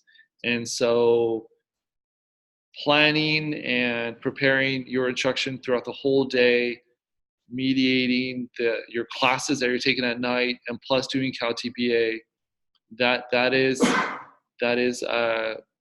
the expectation during clinical practice. And so we don't want this to be something different and exceptional beyond what you're going to be doing on a regular basis in terms of planning for your class. So as you're planning for your class, regardless if you're single subject or multiple subject, if you've decided to do an English language learner lesson first, and as you're planning for your class, just decide which one of those lessons you're going to utilize this format and videotape. Granted, I shared this earlier, and I think if you have the ability to videotape yourself as a trial run before you videotape yourself for the CalTPA, that could be very informative, because it could be informative in terms of, did I have proper camera placement? Did it pick up my voice? Did it pick up students' voices? Do I need to change anything? Did was I on frame? Were my focus students on frame? How did it go? So, and it also could be informative just in terms of, your approach, your process, your pedagogy. And so I recommend videotaping yourself once or twice before you actually, do your final run. This is the one. That's a good suggestion. Now we don't have students that are like, oh, there's a camera, and then Yeah. that's all a big distraction because it's something new. I had an iPad recording in my classroom as a teacher, not doing CalTPA a lot, and it really got really good. And we used it for different reflective exercises together. So people just use their cell phones to record. Yeah. Yeah. If you have something, that'll keep it up and stand or whatever. Yeah, your cell phone, a camera with a tripod. If you have a master teacher, you can ask them, hey, can you record me? And, Your university mentor. yeah, So we'll talk more about recording and those questions in a little bit, but here's the rubric so all of that step one of planning, there are 4 documents that you're uploading. You're getting to know your students, your lesson plan, your rationale. Sorry, 3, yes. There are 4, and you're teaching it. So there are 4 rubrics for that. So I'm only showing you one of them right now. Okay, for the first one, how do you get to know your students and plan for them? So those are in your assessment guide. So I want to make sure you can find the rubrics in there and take a look at those. So in the assessment guide, the links are here, but you've already downloaded it. Downloaded that a few minutes ago. You started. And find the rubric area in your assessment guide. And then let me know if you found it. There are 8 of them. 8 rubrics.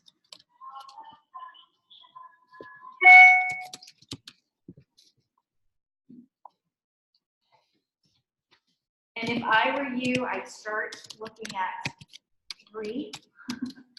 Make sure I've got that. I might go on to look at 4 and 5, but that's what that's what I'd be shooting for sure. Now, as you're getting there, there's some really great news that my first group said, oh, you should have told us that first, but it's okay. The news is the bar of passing is set low. You can get all 2s on this thing. No, you can't. No, you can't. No, you can't. Not No, you can't. anymore. No, you The can't. total score has to be at 19. Yes. So you can get mostly 2s. You can still get 1-1. You can still get 1-1, and you can get some 2s, but you need to throw in some 3s in there, because you need to get an aggregate score of 19 on CalTPA 1. And you're still grading us a little lower, not as low as the first cycle. The first year you can get 1-1 and the rest 2s, and then they upped it a little bit. You can still get 1-1, but they upped the aggregate score to 19. You can still get some 2s, yeah, but you need to throw in some 3s. It helps if you throw in some 4s. And as you look at the rubrics, and Dr. Barsh did a video on this. He said this, and I really want you to hear this. What moves you over in the rubric score is how much how much UDL did you embed in your lesson? So we really want you, and we're showing them the rubrics, or That's 1. So- We're only showing them 1. yeah, we're showing you 1 rubric, but obviously there's 8 rubrics. There's 8 rubrics for instructional cycle 1. And so really take a look at what constitutes a 4, what constitutes a 5, and then reviewing your lesson, reviewing your get to know your students, reviewing your documents. Do you feel that you've addressed, and if you were looking at your stuff, where would you put yourself? We're not asking you to evaluate yourself, but self-evaluation. Where do I feel that I fall in this range? Ask yourself, because it isn't just did I do level 4? It's like, did I do all of level 1, all of level 2, all of level 3, and all of level 4 to get a 4? And if you have some holes in here, you're not going to get a 4. So. Is it like the C-steps where you have to go through what you got? No, they tell you your score, and you get back a score for each rubric. You'll get a score for each rubric if you submitted the correct document for each of the items. If you submitted your video for get to know your students, and if you submitted your lesson plan for your evaluation, you may get a condition code that you submitted the wrong documents and they're not going to evaluate your work, and then you're going to have to pay another $150 to resubmit everything correctly. So we know that there are, I want you to hear me, CalTPA submission is 24/7. You can submit your CalTPA 24/7. It is open, that link is open 24/7. However, there are certain cutoff dates that if you want to receive your CalTPA score by this date, you need to submit it by this date. And while they have no grace, if you need to submit it by this date, by 11:59 and 11:59 seconds, and you submit it at 12:01, your score will not be presented at the next one. It will be presented at the one after, because you're now in that next range of dates for that next release of score. There's no grace. So we recommend that if, hypothetically, and I don't have the dates memorized, let's just say for argument's sake, it's due October 1st. And everyone online, I don't know, it's, let's just say that's the cutoff date. Try to submit the day before, right? Because we normally go to a deadline. Sometimes, we're waiting until the last minute to submit. And if you have technical issues and internet goes down, the CTC, Pearson, I'm sorry, there's no grace. I had a student, true story, last term, spring 2. I gave that same speech, and he sent me back an email that I did exactly what you told me not to do. And I waited till 11:30 to do it.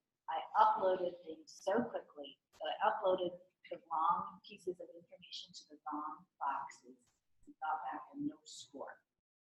And he has to submit again. So it's just it's like a fail, but it's not even a fail because you didn't even get feedback. It's just a meh. Try again. So give yourself plenty of time. Yeah. So 8 or 19 out of the 7 or 8 items that we're treating, correct? Out of the rubrics, there's 8 rubrics. You're not Yeah. turning in that new document. But some of the rubrics relate to multiple things. The 8 or 19. All of them. Yeah. And that's like, I mean, like, students. Yeah. Video. Right. So your first 4 rubrics on like 1.1, 1.2, 1.3, 1.4, they're going to look at your getting to know your students, your lesson plan, and your lesson plan rationale. They're going to look at all of those 3 documents to fill out those rubrics, because 1.1 is in general, and then 1.2, 1.3, 1.4 goes more into your 3 focus students. And so you may do really well on focus student 1. You may not hit the mark on focus student 2, and then focus student 3, you did really well again. And so to answer your question, yeah, they're going to add up, oh, a person got a 3 here, a 1 here, a 2 here, a 4 here, a 5 here. Here's the aggregate score. As long as you don't get more than 1 and you get 19 or over, then you'll get a pass. Worst case scenario, you get 18. We get all the feedback, you just fix updating. Yes, that's correct. With $150. So the question is, the worst case scenario, Worst case, question is, worst case scenario, I get all 2s on the 8 rubrics. No. You need and a couple 3s. Yeah. That'd be 8. That'd be 18. And yes, you would have to look at what you did to see where you can get a higher scores on one of the other rubrics, and then register again, pay $150, and resubmit to get a passing score. But yes, you can resubmit the same lesson. Yeah. So the sooner you turn it in, the more chances you have to fix it before graduation. That's correct. That's correct, yeah. Good, Carol. So ideally, when are we supposed to? So we're recommending, there's a timeline that you should have all seen. I created a document that, I don't know if I linked it in here or not. So if not, I will email it out. It's on our website under cycle 1, under resources. I'll show you. It was also in an email, and I can email it out again. It says a timeline, a schedule, it's a little calendar. And what it did was it did for clinical practice, you got to turn in all this stuff. For CalTPA, you got to turn in all this stuff. This is where you should be each week for CalTPA. Your goal is by week 7 of clinical practice. Right now, we're week 4, right? Only into week 4. You'll be done with CalTPA 1. So 3 weeks. To do this one. I had a question.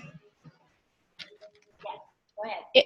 If we don't pass the first cycle, do we resubmit it in fall 2, or do we have to wait till spring 1 to resubmit? No, so the question is, let's just say we're unsuccessful for instructional cycle 1. Continue on with instructional cycle 2 and do your work for instructional cycle 2. At the same time, go ahead and go through the remediation process if you have margin in your space, but you don't need to wait a certain amount of time. Once you get your score back, and if you do not pass, then we actually will see your scores as well. And so your CalTPA coordinators will reach out to you to say, hey, Craig, we noticed you got a 1. We have some work to do. Let's set up a schedule where we can, go through your work and help you remediate. And so the remediation process, that will be an iterative process, and how quickly that goes will be dependent on everyone's schedule. Okay, thank you. There's Sure. one exception to the remediation process. That is for our special education candidates. As long as you got a score, and let's say for some reason, because you have a monster classroom, and the assessor was really like, oh, I don't know what's going on. This seems very odd and strange, and they don't get it. Then that's your protection. That we will then internally remediate our special education candidates to fail. If you get a no score, you have to resubmit it again. But special education does not have to remediate through Pearson. It will remediate through AP.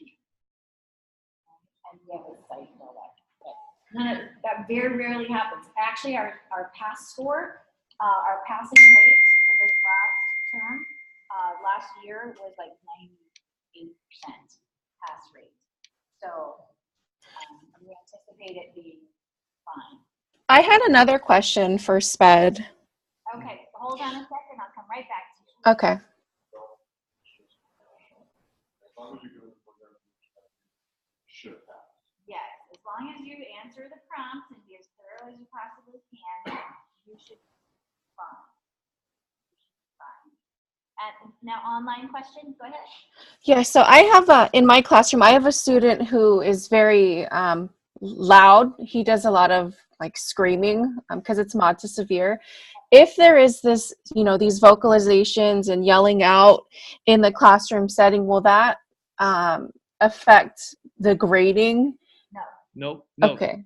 No, because they're going to pay attention to you.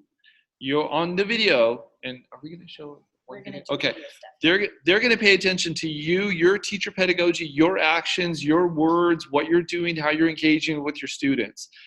Okay. The students are statues, or they're all talking, or maybe the classroom management behavior is not the best. They're not judging that at all. They're not judging, so don't worry about that. Okay, so if I have to stop, like, because he also like throws objects, if I have to stop my lesson to address behavior, and they witness that, that's okay as long as I go back to the lesson. Totally fine, because Okay. and we're gonna discuss this now, because you're gonna videotape your whole lesson, and then you're gonna choose a portion of your beginning, portion of the middle, portion at the end to submit as your evidence, and something may happen. You're teaching, then Craig throws a pin in the middle of my lesson, and you address that and you just keep going. I mean, that's teaching. And Okay. yeah. Sounds good. Thank you. So then the next step, step 2, is the teach and assess. And this is video recorded. And when they mean assess, it's really more the formative in the middle of your lesson assessment that you can checking for understanding. So a couple of tips here is you and your students must be visible on video. So you have to get permissions for students to be on camera. That permission doesn't have to be anything particularly special. Most schools get permission to video and take photos just in the course of starting the school year. Use that. You're not having to collect it. You're not having to upload it or send it to Pearson. All you are is signing that you have verified that students have given permission to be in this on camera. And if you have students who did not get permission, then they need to just be off camera. They're still participating in your lesson. Just make sure that they're not in the clip or recorded at all. All right. So, but if your district says that you have to have something special because they're worried about this, there is a sample that we've sent out an email. It's also on our website, and I think it's on the next slide. In fact, link to a special permission slip that you can use. If you have instructional aides in the classroom, you need their permission as well if they're going to be on camera. So there's a sample form for that too, or I don't know if the district gets permission from them. I think ours did. But. So we have an online question. What if our focus student that we selected does not give us permission to be put on film? Choose a different focus student. Yeah, probably. Although we'll look at what they're looking at. In a few minutes, we're going to say, what do we need to show in our clips? So we'll get to that. Now, you're going to be filming your entire lesson, we mentioned, and then you're uploading 3 different clips up to 5 minutes in length. Can't be longer than 5 minutes. It doesn't have to be 5 minutes to show a couple things. And you'll have the ability to, you're going to upload those videos to the Pearson site, and within their site, there's a mechanism to annotate, where you have to go to the section of your clip, stop the cursor, and type something in to show what they want to see, which will show you what they want to see in a second. So the annotation is in the program itself. Yes? So the SIDME, how does that work? Do we have to do it in SIDME and then go to Pearson? You don't have to, but So that you helps can. You can. You can use the same video if it's your lesson, and you can take that. Somebody's just storing a movie for you, right? Yeah. So you can use those if that's your lesson, but it's 2 separate things. So you can upload from, I don't know if you can upload from Simbi to Pearson, but somehow you're going to get it up to Pearson. Yeah. And Simbi just puts it in a file that is an MP4 file. Okay. Question.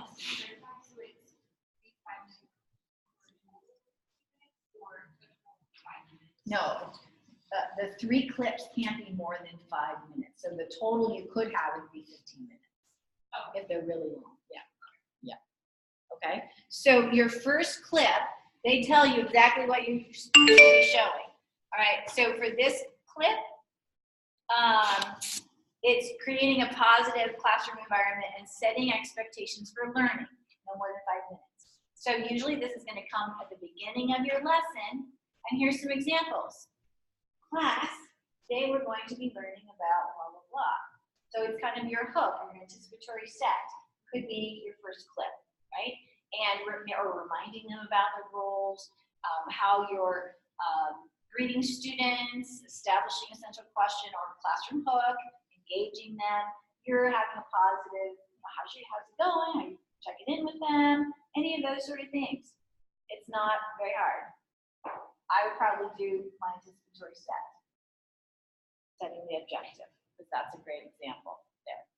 Okay, now you'll see, I'm a little worried about time though. So embedded in this slideshow is the exemplar video, right? That's there. And online you can see that too. If you're online, I did notice when I did the practice run, if you play it, you actually have to stop it or it's going to continue to play when I advance the slide in just a minute. So you can get back to it. Maybe I'll just do, I'm going to turn on student mode so you can go forward and back as you need to right now, just for this. So you can move, around in the slide if you need to start and stop it. So let me go over here. And I just give you an idea. I'm not going to watch the entire clip, but you can kind of see what she doesn't have her whole class on film. And we bring in attention back to listen. 3, 2, 1. I want to explain. So,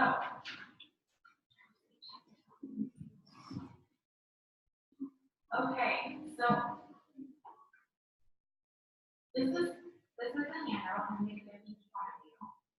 So in your plus classes, you've been working on animal reports, right? So what you've been doing with that is you've been researching on your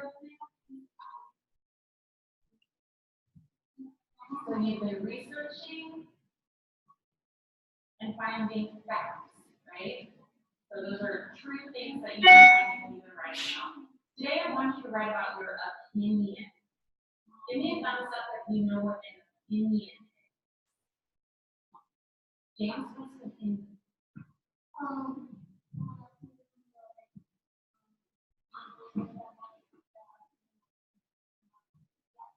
So yeah, you're right. So your opinion is what you feel, what you think, right?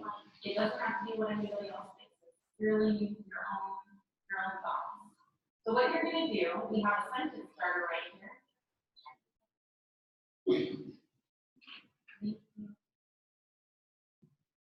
It says, if I lived in the town of Chew and Swallow, you can see that hers is almost 5 minutes long. It's pretty close. It's 4:56. We had a student who uploaded her entire video and got a no score. Can't do that. It goes past, they don't even look at that clip. So don't do that. All right, so if you're online, we just showed a few minutes of that, and I embedded them so you can go back to it, but I'm worried about our time a little bit. Go on. And just so you know, do not upload your entire video of your entire lesson. You're going to need to chunk it. If you upload your entire 45 or 30-minute video, you will get a no score. The second clip is showing student activities and instructional strategies. Right? So here they have a particular focus. I'm just going to read it.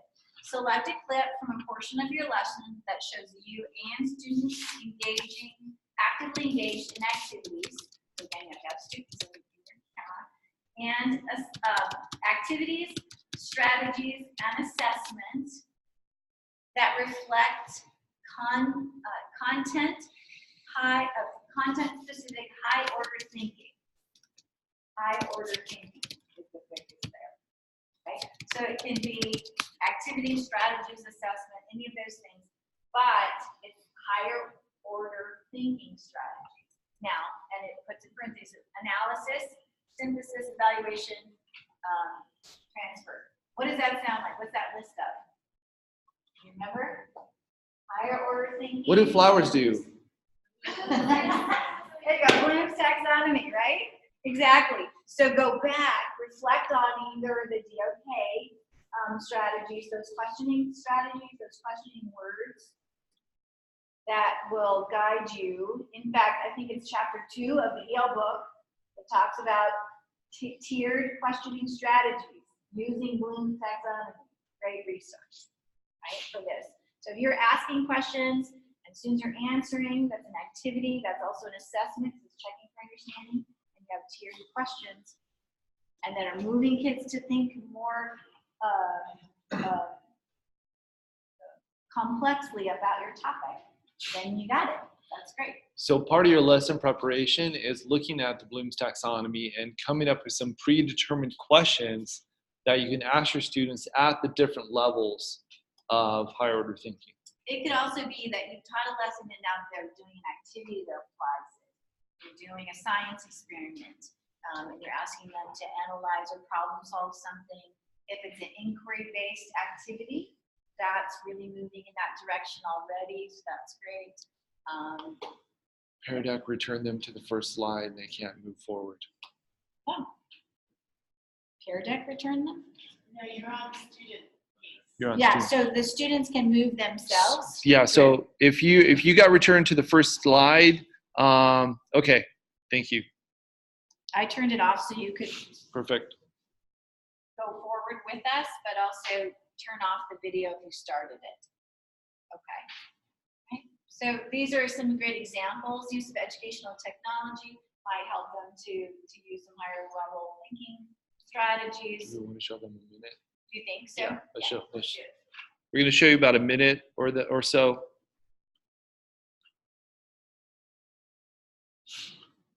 Okay, so in your head, I want you to think through it. What do you think about this town of Schuman's Falls? Yeah, in your head. Think about it. Would you like to live in this town? Yes. I'm sitting there. Talk to your partner next to you about what you like.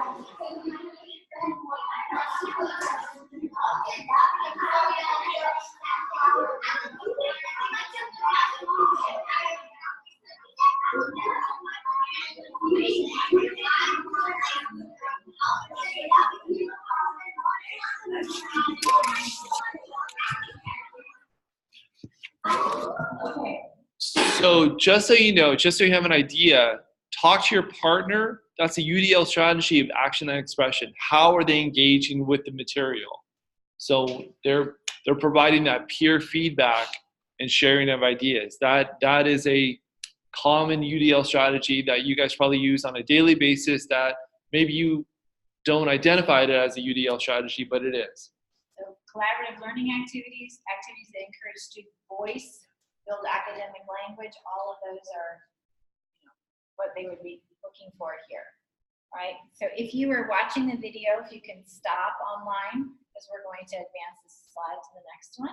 And this is just a reminder about Bloom's taxonomy and the depth of knowledge levels that you can use. And I won't ask you to reflect on this right now, but you can consider, you need to consider how can you facilitate those higher order thinking skills within your lesson. Build that in order to get a higher rubric score there. There's a question online about like a little simple checklist of everything that needs to be submitted for CalTPA 1. Yeah, I'll show that before we're done and Okay. where to find it. Yeah, we're going to show that to you. Okay, and let's see. Oops. Okay. And your third clip, sorry, is the end of your lesson. Select a clip from the lesson that demonstrates how you summarize and check for understanding of learning goals and clarify next step for the learning the content. If you do an exit ticket, if you do some sort of close that says today students you learned XYZ, you're summarizing and you're checking for their understanding at the end of your lesson. That's pretty basic as well. Show like a minute. You want to show? Yeah. Okay. We're going to show you about a minute of this video.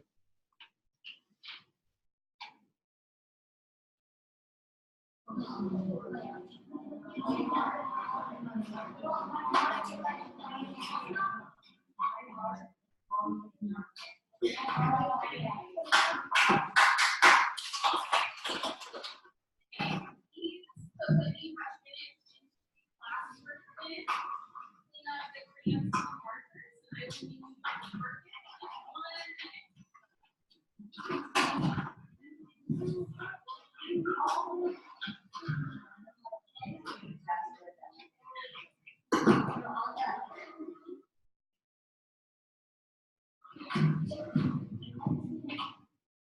if we're down there, the students were like a concept problem.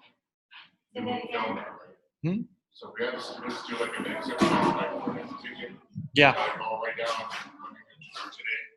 That would count as this portion. Mm-hmm. So just having a clip of the students actually doing the exit ticket, and that's just like kind of walking around, not even saying anything. So the question is, what if we have a student do an exit ticket? I would film yourself,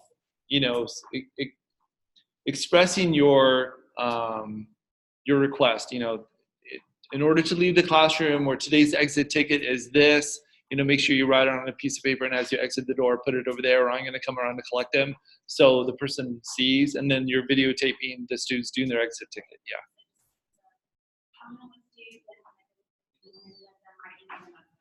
Yeah. Yeah, up to 5 minutes. It doesn't have to be 5 minutes, and obviously there were some things in here where it doesn't necessarily equate to wrapping up and summarizing. Right, because I'm guessing right here, as I fast forward to where she's gathered them, she's going to review the objective.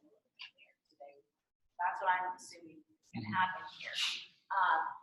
Now, that brings up a really good point, though. So let's say you want to demonstrate the clothes, you want to give your direction, but you don't want to have all this video of them getting ready or cleaning up. She could not edit that by me. Okay, so let me say that one more time. You have to take a 5-minute clip that is unedited. So when you grab 5 minutes out, or 2 minutes out, or 3 minutes out, you can't chop it up to make it 2 minutes, 3 minutes, whatever. It has to be unedited. 5 straight. Straight Yes. minutes Yeah. of that clip. So the reason why she sort of left that much in between is because she wanted to have her like kind of tell them what to do to wrap it up before she. And because the rules say she can't edit that clip. It has to be the high five Bless you, bless you. or less. So I have a question. Yep. If my focus students are in different groups, how do I show, if I can't edit the clip, how will I show the different focus students for the lesson in small groups? This is for mod severe classroom. Okay, so are they in different groups in the same classroom during the lesson? Yes.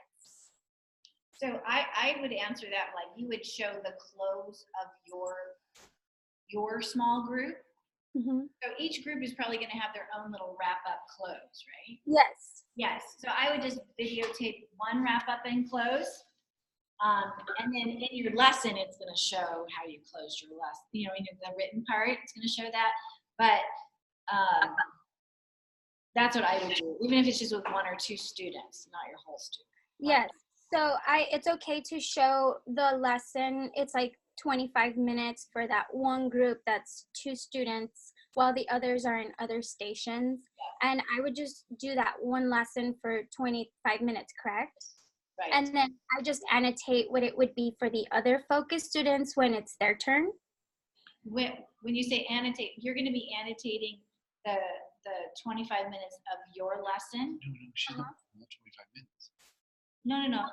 But she's going to videotape 25 minutes, and out of that, you're going to pull out 3 5-minute segments. Yes.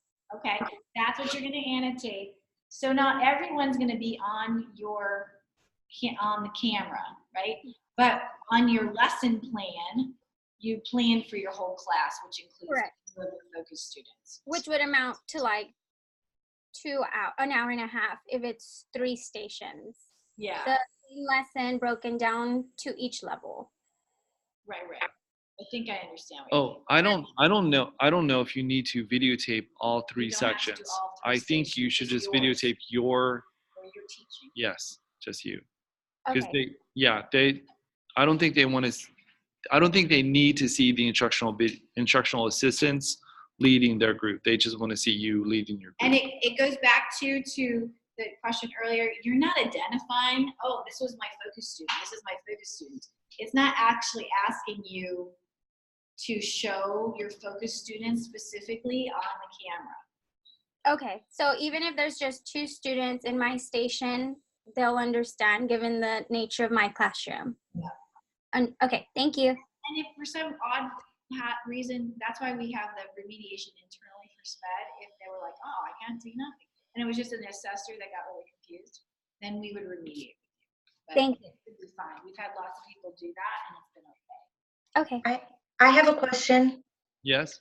When I spoke to my university mentor, she said that I wasn't uploading any videos because she's observing me. Is that correct, or am I? I think you're talking about the difference between SIMB and CalTPA, right? So I don't know. for SIMB, you're not uploading for your university mentor any videos, but you are uploading for CalTPA videos. Okay. The university mentor doesn't need to see them. Yeah, if you have a university mentor that's coming to your physical learning environment, then you're not using SIMB, but you will have to upload videos for CalTPA. This is where you can get the sample consent form. And for some of you that that may not know how to edit a clip and all of that, there is a link to directions to trim QuickTime. That's what I know how to use. It's pretty simple, and it's available on PC and Macs. Very easy. This is that document link is a step-by-step directions. At the bottom is a link to a YouTube video of someone doing it. You can see it. Okay, so if you know that you are just not very tech savvy, then I would start practicing. Just upload your kids, your dog, it doesn't matter. Just practice getting it into the computer and editing a little clip. And if you need assistance, we can even do like a little Zoom class or whatever. Or, you know, lots of people know how to do this already, and it's pretty simple once you do it, but don't let that throw you. And it doesn't have to be, you know, awesome video, all that, but yeah. On your top of the left corner says do not upload to YouTube. Yeah. So your little videos of your kids, they don't want you to put on YouTube because that's such a public forum. Even though we can say private. Yeah. Right? I mean, it's Yeah. private. Yeah. Right. That's their caveat, because some people forget. It's really easy to forget to make it private, and it's public. And that's it. So there's a question. There's a couple questions. Do they annotate in the Pearson site? Do they do video editing in the Pearson site? No, the video editing, they can use any video editing software you want. QuickTime's free. That's one I use. Media Player has something as well that's free. But the annotation is in Pearson. Yeah, you annotate So you in have Pearson. to get your little clip, 5-minute clip, ready, put it up there, and then annotate it. Yeah. And as soon as you start typing, the video clip stops, correct? Or you stop it and then Then you can, yeah. Right. Like if all the students have That's it. We're good. So the question was, if all my students have consent forms, am I good to go? And the answer is yes. Yes. So should we annotate beforehand and just copy and paste in, or, You can. okay, so again, if you're talking about time frame, like, Yeah. it seems, There is a word limit that's outlined in the assessment guide. So look at that. I don't know offhand what the word limit is. And I think it talks the next. So the question is that do we annotate our video prior to uploading our text into Pearson? And so the recommendation, I mean, obviously I'm assuming that everyone's going to watch themselves on video and then watch it, because you're going to have, the annotation is based on specific prompts. When did you do this? When did show us, demonstrate when you did this? And so we want you to watch your videotape so you have an understanding of when you did that. And I think it would make sense to have your response beforehand. And so when you're updating or when you're uploading it, yeah, then you know, okay, at 37 seconds, I'm going to upload this narrative. And there is a word limitation for your annotations. And so. And the annotations also have a particular little title. I can't remember what they are, but you'll label within your clip, this is, academic language, facilitating use of academic language, or facilitating use of higher order thinking skills. Or there's certain little tags that they want you to show. So in the assessment guide, under the videotaping, see what those tabs are for your individual content area. I don't think it's anymore. Shouldn't. Yes, everything is in the assessment Yeah. guide. So the annotated titles are creating a positive, safe learning environment, setting expectations for learning, engaging students in content-specific higher order thinking, monitoring for student learning. So So those are labels that you're going to get your annotations throughout all 3 clips. Okay. Questions you have about the video recording or support that you think that you're going to need there? I'm sorry, I didn't quite catch what you said about those 4 different criteria. And are they distributed? You said they're distributed between the 3 clips?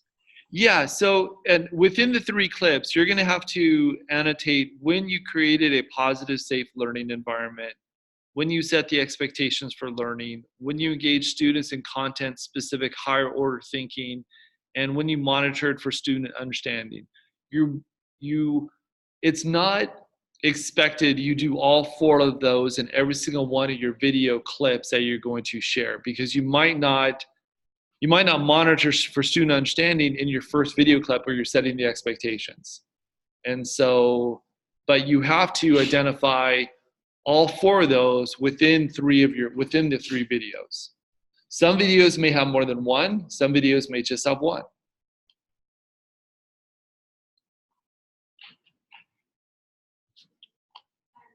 So we're annotating directly In the Pearson site. Yeah. Yeah. When you start uploading, once you register and you begin to upload everything, upload your video, there'll be a prompt for you to do the annotation at that point. Once your video is uploaded. So there's a question. Can we use our students' first names? And so this is a natural harvest of teaching. And when we're teaching, sometimes we will say students' first names in the process of teaching, and that's fine, Yeah. In the video, if you say first, yeah. You heard her. She did. Yeah. You're calling on them. Hey, you. Yeah, you're not going to say, oh yeah, focus student 1, answer my question. Yeah. So there is a question. If you run into problems with the Pearson site, uploading things, who's the best person to contact? And it's actually not us, because we haven't uploaded to the Pearson site. So there is, it's Pearson themselves. They have some technical people, and they've been really, really responsive to us. So again, if you don't wait till the last minute, then you'll have some time for them to respond to you. Finding the IT number was a little bit of a challenge for me. So I will send that out in an email or put it on our website. It might be there already now. I think it is actually. Let me go there. Show you better.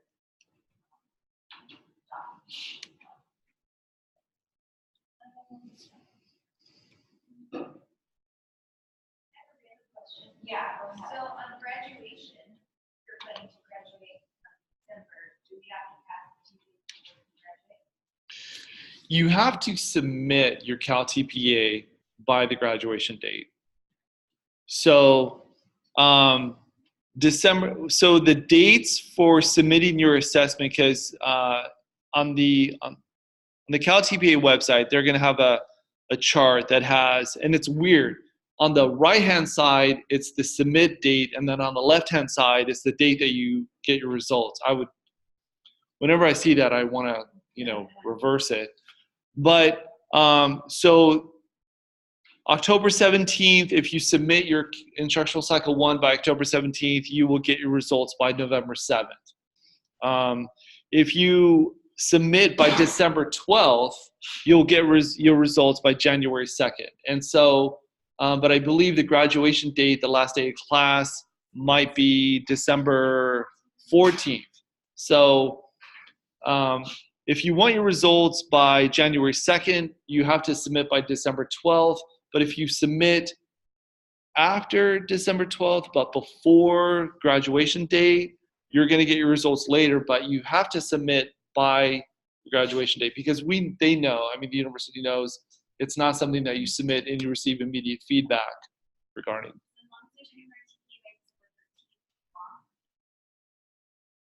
Yes. I would shoot for the 12th. Right, but I just wanted to be clear just in case it's so long. Well, there's a difference between walking and having your degree posted. I'm sorry. There's a difference between walking and having your degree posted. So yeah, it's probably not as good. Yeah, like we won't know for sure who's done what. So it's like people you don't know for sure if you pass your final exams, and you still walk, and then you have to do something after the fact. Yeah. Read it again. I can't get to the website from here unless I have my computer. So, can you get there What? to our support website? Yeah, I'm on it. You're on it. Okay. Yeah. Can you plug it in to Plug it into.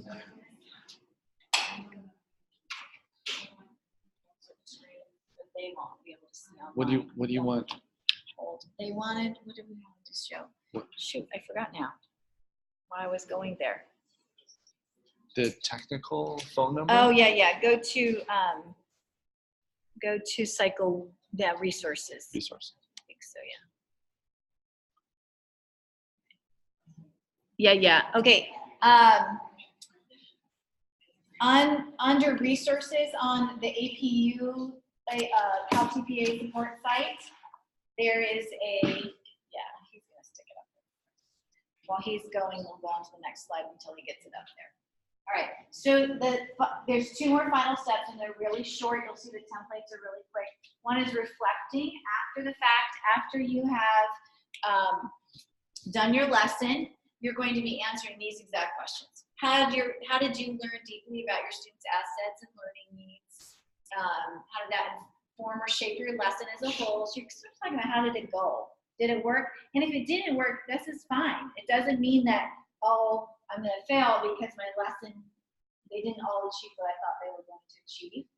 They're really looking, can you reflect on what went according to plan and what you learned about them? Like, oh, you got a student who's like, oh my goodness, I assumed that they knew this prior knowledge, and in fact, they had not yet mastered it. So we had to go back a little bit for the next lesson, right? And so was your lesson plan sufficiently flexible for all of the students? Or in the moment, did you figure out, oh, I had to anticipate this particular need? Why or why not? It doesn't all have to be perfect. And how did your instructional approach support learning from the whole class? And for the 3 focus students. So you're going back to them. This is the extent, those are the exact questions. That's the extent of that form. It's just this right here. 3 questions. Just read. All right. And the exemplar is available for you to look at her reflection also. Yes. So all of this forms get submitted at one time? Yeah. Yes. Yeah. I think you can submit up a little at a time, and it'll save it. But Dr. Bartholio's recommendation is you just keep it organized and upload it all at once so it doesn't get confused. And then your final one is applying. Explain what you do next, what you would do next in your next lesson. So based on what I learned about my students, where would you go next? Do you need to reteach any part of your lesson? Why or why not? Maybe it's you need to go further because they already had mastered that. It could be that could be the case too. And based on what the whole class of students learned about the content you were teaching, what will you teach next? Yes. Is all this gonna be uploaded for us to go back to? Yes, you'll be able to get these slides. In fact, what it does, this program will send out your actual responses. If you responded or typed in any questions or whatever, it'll give you your actual slides and all the links. Yes, there are. Yeah. Yeah, I was just gonna ask that, but I didn't see any links for Yeah. those. Okay, so those links not in this I one. didn't see, the other ones had the links. Okay. Let me, what I might do then, instead of sending you your exact responses, I'll just send you the Google slide. Not Peer Deck, but it'll just be a Google slide link to this slideshow, and I'll include those links. So, can online? Yeah, they can kind of see. Okay. Yeah. So this is the Google. This is our website. CalTPA AP Google site. It's, and what you'll see is that there's a home link that kind of talks about CalTPA supports, and then up above you're gonna have podcasts where you have recorded workshops, so you can see what was done last year, and we're gonna have this year's workshops up again, and then you have the podcast. And then instructional cycle 1, it's right here, and it kind of breaks it down and it gives you a little bit more context for all the different components. But I'm going to come over here to resources, and in here, you know, There's all the links to the materials. these are the links to the materials, TPEs, and then submitting your TPA, and then down in here you have more information regarding contacting Pearson, video consent forms, and then technical assistance on video annotation. So I think there's a little video there that Pearson did, and that little I need help box will take you to their contact information. So if it's about their system, we don't know that. And so they would be the best people to contact about that. And then this is extra, there's all kinds of videos and supports that CalTPA has put out that you can take a look at too. This is an example of a student walking through that process and narrates how he accomplished his task. We got the exemplars yesterday, literally. So we will be putting those exemplars on the website as well as sending out the entire file via email, and I'll embed them in the slide. So there's multiple ways to get to things. Sometimes that's more confusing than helpful, but Are all the exemplars from that video they're all one person? yes, it's all one person, and it's all multiple subject for cycle 1. Sorry, single subject. Cycle 2 will be our single subject science examples. So that's all they built for us so far. Okay. Really quickly. Oh, okay. Yeah, go back. Yeah, you can go back because this is on the next slide.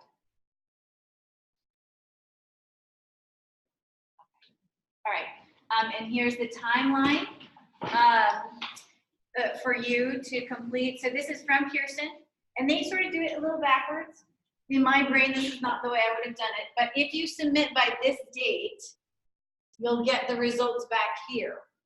So they're thinking for your credential to get a job, if you need them by this time, then it's there. So, oh yeah, sorry, I did it backwards. So September or October 17th, you'll get them back November 7th.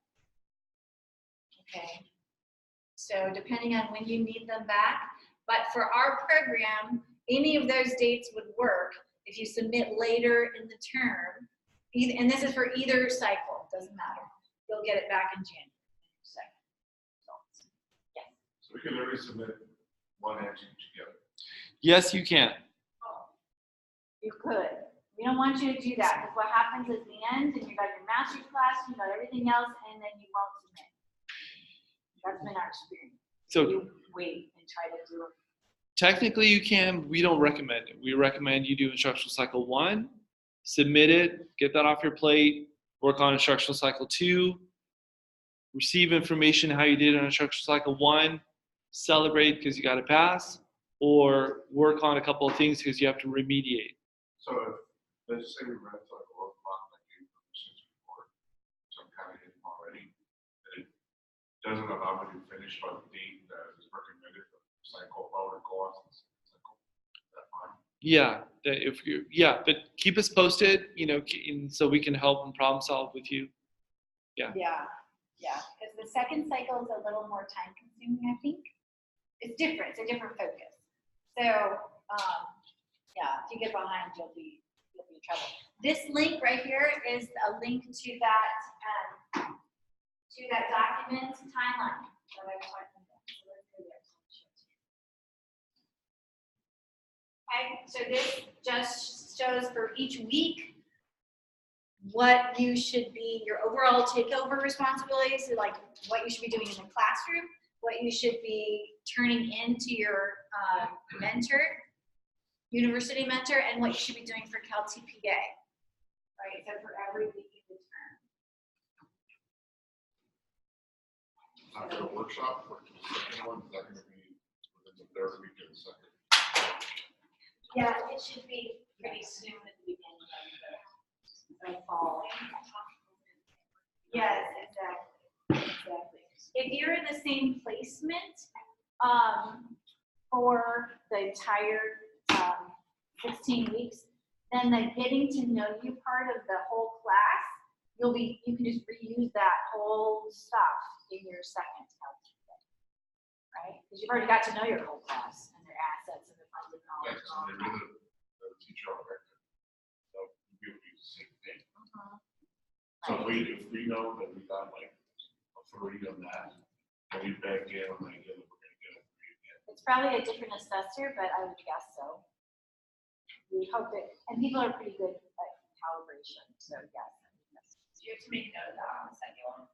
No. Oh, okay, so literally that looks like. Doesn't ask about focus students though, so it's different. Okay. And use some of that little bit. Yeah. Just reuse. That's fine. And then y'all know about California dashboard, you need demographics, you know about all that stuff too. So that's